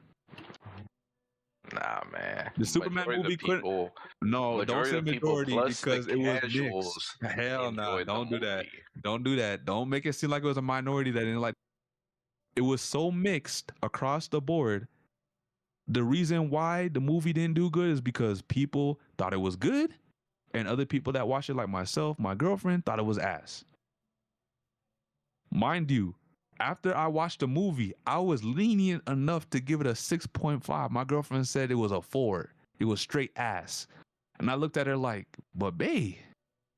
And then I sat to myself one night and I was like, nah, Listen, she right, me bro. and This Caleb movie was liked ass. And I gave it a 5. That guy at my job liked it. Okay, His kid liked it. okay. His friend Okay, liked it. okay, that's a bunch of y'all. That's fine. But I'm saying my people said we didn't like the movie either. And that proves my point. You and your The whole girl fan said base was y'all split. didn't like it. My girl said it was a 4. You and your girl. I named No. like Hold five on. niggas, bro. I said it was a 6.5 at first. I gave it a respectable rating, and then my rating dropped to a 5 after I gave it some time and I thought about it. Oh, so you basically just trying to super downplay it. Okay. What do you mean? I said super downplay. I said at first it was a 6.5, right? And then I said no. When I really thought about the movie, and then I thought He about was the like, points I I gotta gave. hate on it more. No, So let me just- not that I gotta hate on it more. It's Remember, all I good. gave my review. Understand. Hold on. I gave my review. I gave my review for the movie, like we all did on that episode. And then when I thought about the points over, and I had conversations with other people that were talking about the movie and other people that seen the movie, I was like, hold on, this movie was ass. This was nothing like Superman. And then my rating for the game, not the game, the movie initially that was a 6.5 went down to a 5. I knocked off 1.5 points because I really thought over it after comparing it, pretty much comparing notes with other people that watched it. And I was like, you know what? This movie was ass. Because I'm a big Superman and DC fan, I was really pumping up the movie's score, even though it wasn't that good. Like, I gotta be unbiased here. We could agree to disagree. We can. Honestly, if you enjoyed it, I don't mind. That's another person that likes Superman now. I'm okay with that. But don't think that's peak Superman. Don't be telling me you're thinking that's peak Superman. Don't come over here with that. Nobody I'll swap said that it was shit like peak Shaquille O'Neal. Superman. Okay, I'm just said saying. we like the movie. Okay, you can like the movie, but I didn't. That's not my Superman, okay? The movie went on for 2 hours and change, and the entire movie, this man was getting his ass beat. That ain't super. Nothing super about that. He was even the main star in his own movie. It was Mr. Terrific. I felt like I was watching Mr. Terrific and Friends. Well, listen, I don't know what time it is by you, but over here is damn near 2 a.m., bro. So it is. What we doing? What we're doing is we're moving on from Clayface because he don't need a movie. That's what we're doing. That's fine. Okay. So moving on from Clayface. It's about to be 4 hours, man. What happened to the 2-hour podcast? Well, we did talk about Speedstorm for an hour. I don't know how we did it, but we did. But yeah, moving on to From, season 4 just dropped. Well, not the whole season, obviously, but episode 1 just dropped on Sunday. Shout out. You gotta catch it. I'm not gonna lie, I watched it, and obviously I watched it, but I am feeling mixed about it. On one end, I was excited because From is back, it's goated, and on the other hand, I was like, I'm not gonna lie, I was bored. Hopefully, you feel a bit different about it, Nano. Maybe we can compare notes after you watch the episode, but that's how I feel about it. But just because I said it was boring doesn't mean it's a bad show. It's one episode. There's going to be another, I think 7 or 9 more episodes. I'm not sure if there's 8 episodes or 10 episodes per season. I can't remember. The show's still good, and I'm pretty sure by episode 2, my feelings will change from boring to excited and intrigued. So there's that. So make sure you watch it. You can watch it on Paramount Plus. Shout out to Paramount. Shout out to Team Avatar. Shout out to the From universe. Shout out to the Fromily. Make sure you catch that show. If you haven't watched it yet, start watching it now because it's a banger. And there's only going to be one more season after season 4, so get it while you still can. Okay, so I got time, man. Oh yeah, you better get into it, Nano. And you know, the last bit of information and news we got in terms of movies or TV series is Netflix's Devil May Cry season 2. I'm not sure if it's dropped yet or it was just an announcement, but it's set to drop or it's already dropped. And from what I heard, it's a banger, just like the Castlevania series. So I'm definitely gonna have to give this a watch starting from season 1 so I can watch season 2. Because if it's anything like Castlevania, then it's a straight banger. Because I watched all 4 seasons of Castlevania. I didn't watch the other standalone series from Castlevania. I heard that one was good too, so I'm gonna have to check that one out. But yeah, Devil May Cry 2, or sorry, Devil May Cry season 2. I honestly I've played the games, but I have never like completed the games. But I know they're very good games. I've never played the games. Oh. But I haven't watched a Netflix series, but I heard it was good. Have you watched the Castlevania series? Yes, I have. A straight banger. And I love the Castlevania Netflix series. Yeah, that was good. I was upset when they were finishing the storyline. I was like, give me more. But you know. That's why when people say Netflix don't got nothing to watch, I know they either capping or they have a shit ass watch palette taste. But you know what it is, Nano? Is it yes and no? Because Netflix has so much content. Netflix got so much content, bro, that not everything is good. Majority of the content on Netflix is trash. Let's be honest. No, but that's why it feels like there's so many hidden gems on it. That's you. I'm saying there's stuff to watch on there. I'm not saying everything is good. Okay. But where I stand is that, you know, because there's so much filler on Netflix, that anytime there's a good show, it feels like it's a hidden gem, which is crazy. I mean, there's filler on every streaming site. You're not watching everything that's on every streaming site. I mean, yeah, but at the same time, it feels like Netflix got the most filler. I don't know. I guess it just depends. Yeah.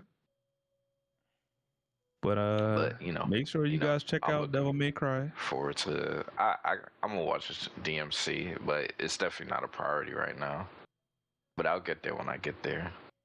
You know. Yeah, I'm on the same wavelength as you. It's not really a priority, but I'm definitely gonna watch it at some point this year, maybe in the next month. Who knows? But yeah, that's all the news we got for you guys this week. Yes, sir. Sorry that Caleb had left us. We don't know where he is. Hopefully he's all right. Bro. But you know, you still had Sammy, myself, One Wing, and Nano. So, you know, we was gonna get the job done regardless. And don't worry, we'll have a big talking to Caleb after this. Caleb gonna wake up and be like, huh? What happened? That man PlayStation went into rest mode with how long he was idle. Damn, for a second I thought Angel was gone too. I was like, damn. I guess it's the me and Sammy show. Hey man, Angel been busy with the kids, so I give him that. But Caleb, you got no excuse. And like I said, at least I know you're 2 hours behind us, but at least for me and Angel, it's like almost 2 a.m. So you know it's is late for us. My laptop don't change from Toronto time. 7 a.m. Oh, damn. Yeah, that sounds like it's gonna hurt. it is. But yeah, Angel, I guess you can wrap us up. Pause. Hey, yo. Pause. No Diddy. All right, y'all. A great podcast today. That's all the gaming news that we have for you guys for this week. We'll see you guys next week for another podcast. And who knows what we're gonna talk about, and then we'll come across that when we come across that. Yep. Have a fantastic rest of your week. We'll see you guys next Wednesday. Also, if you guys like the content, like, subscribe, hit the bell to get notified whenever we go live. And have a great rest of your well, I guess Thursday, if it's Thursday already for you guys. Much love, it's about to y'all. be Thursday. Good night, y'all. Or good morning.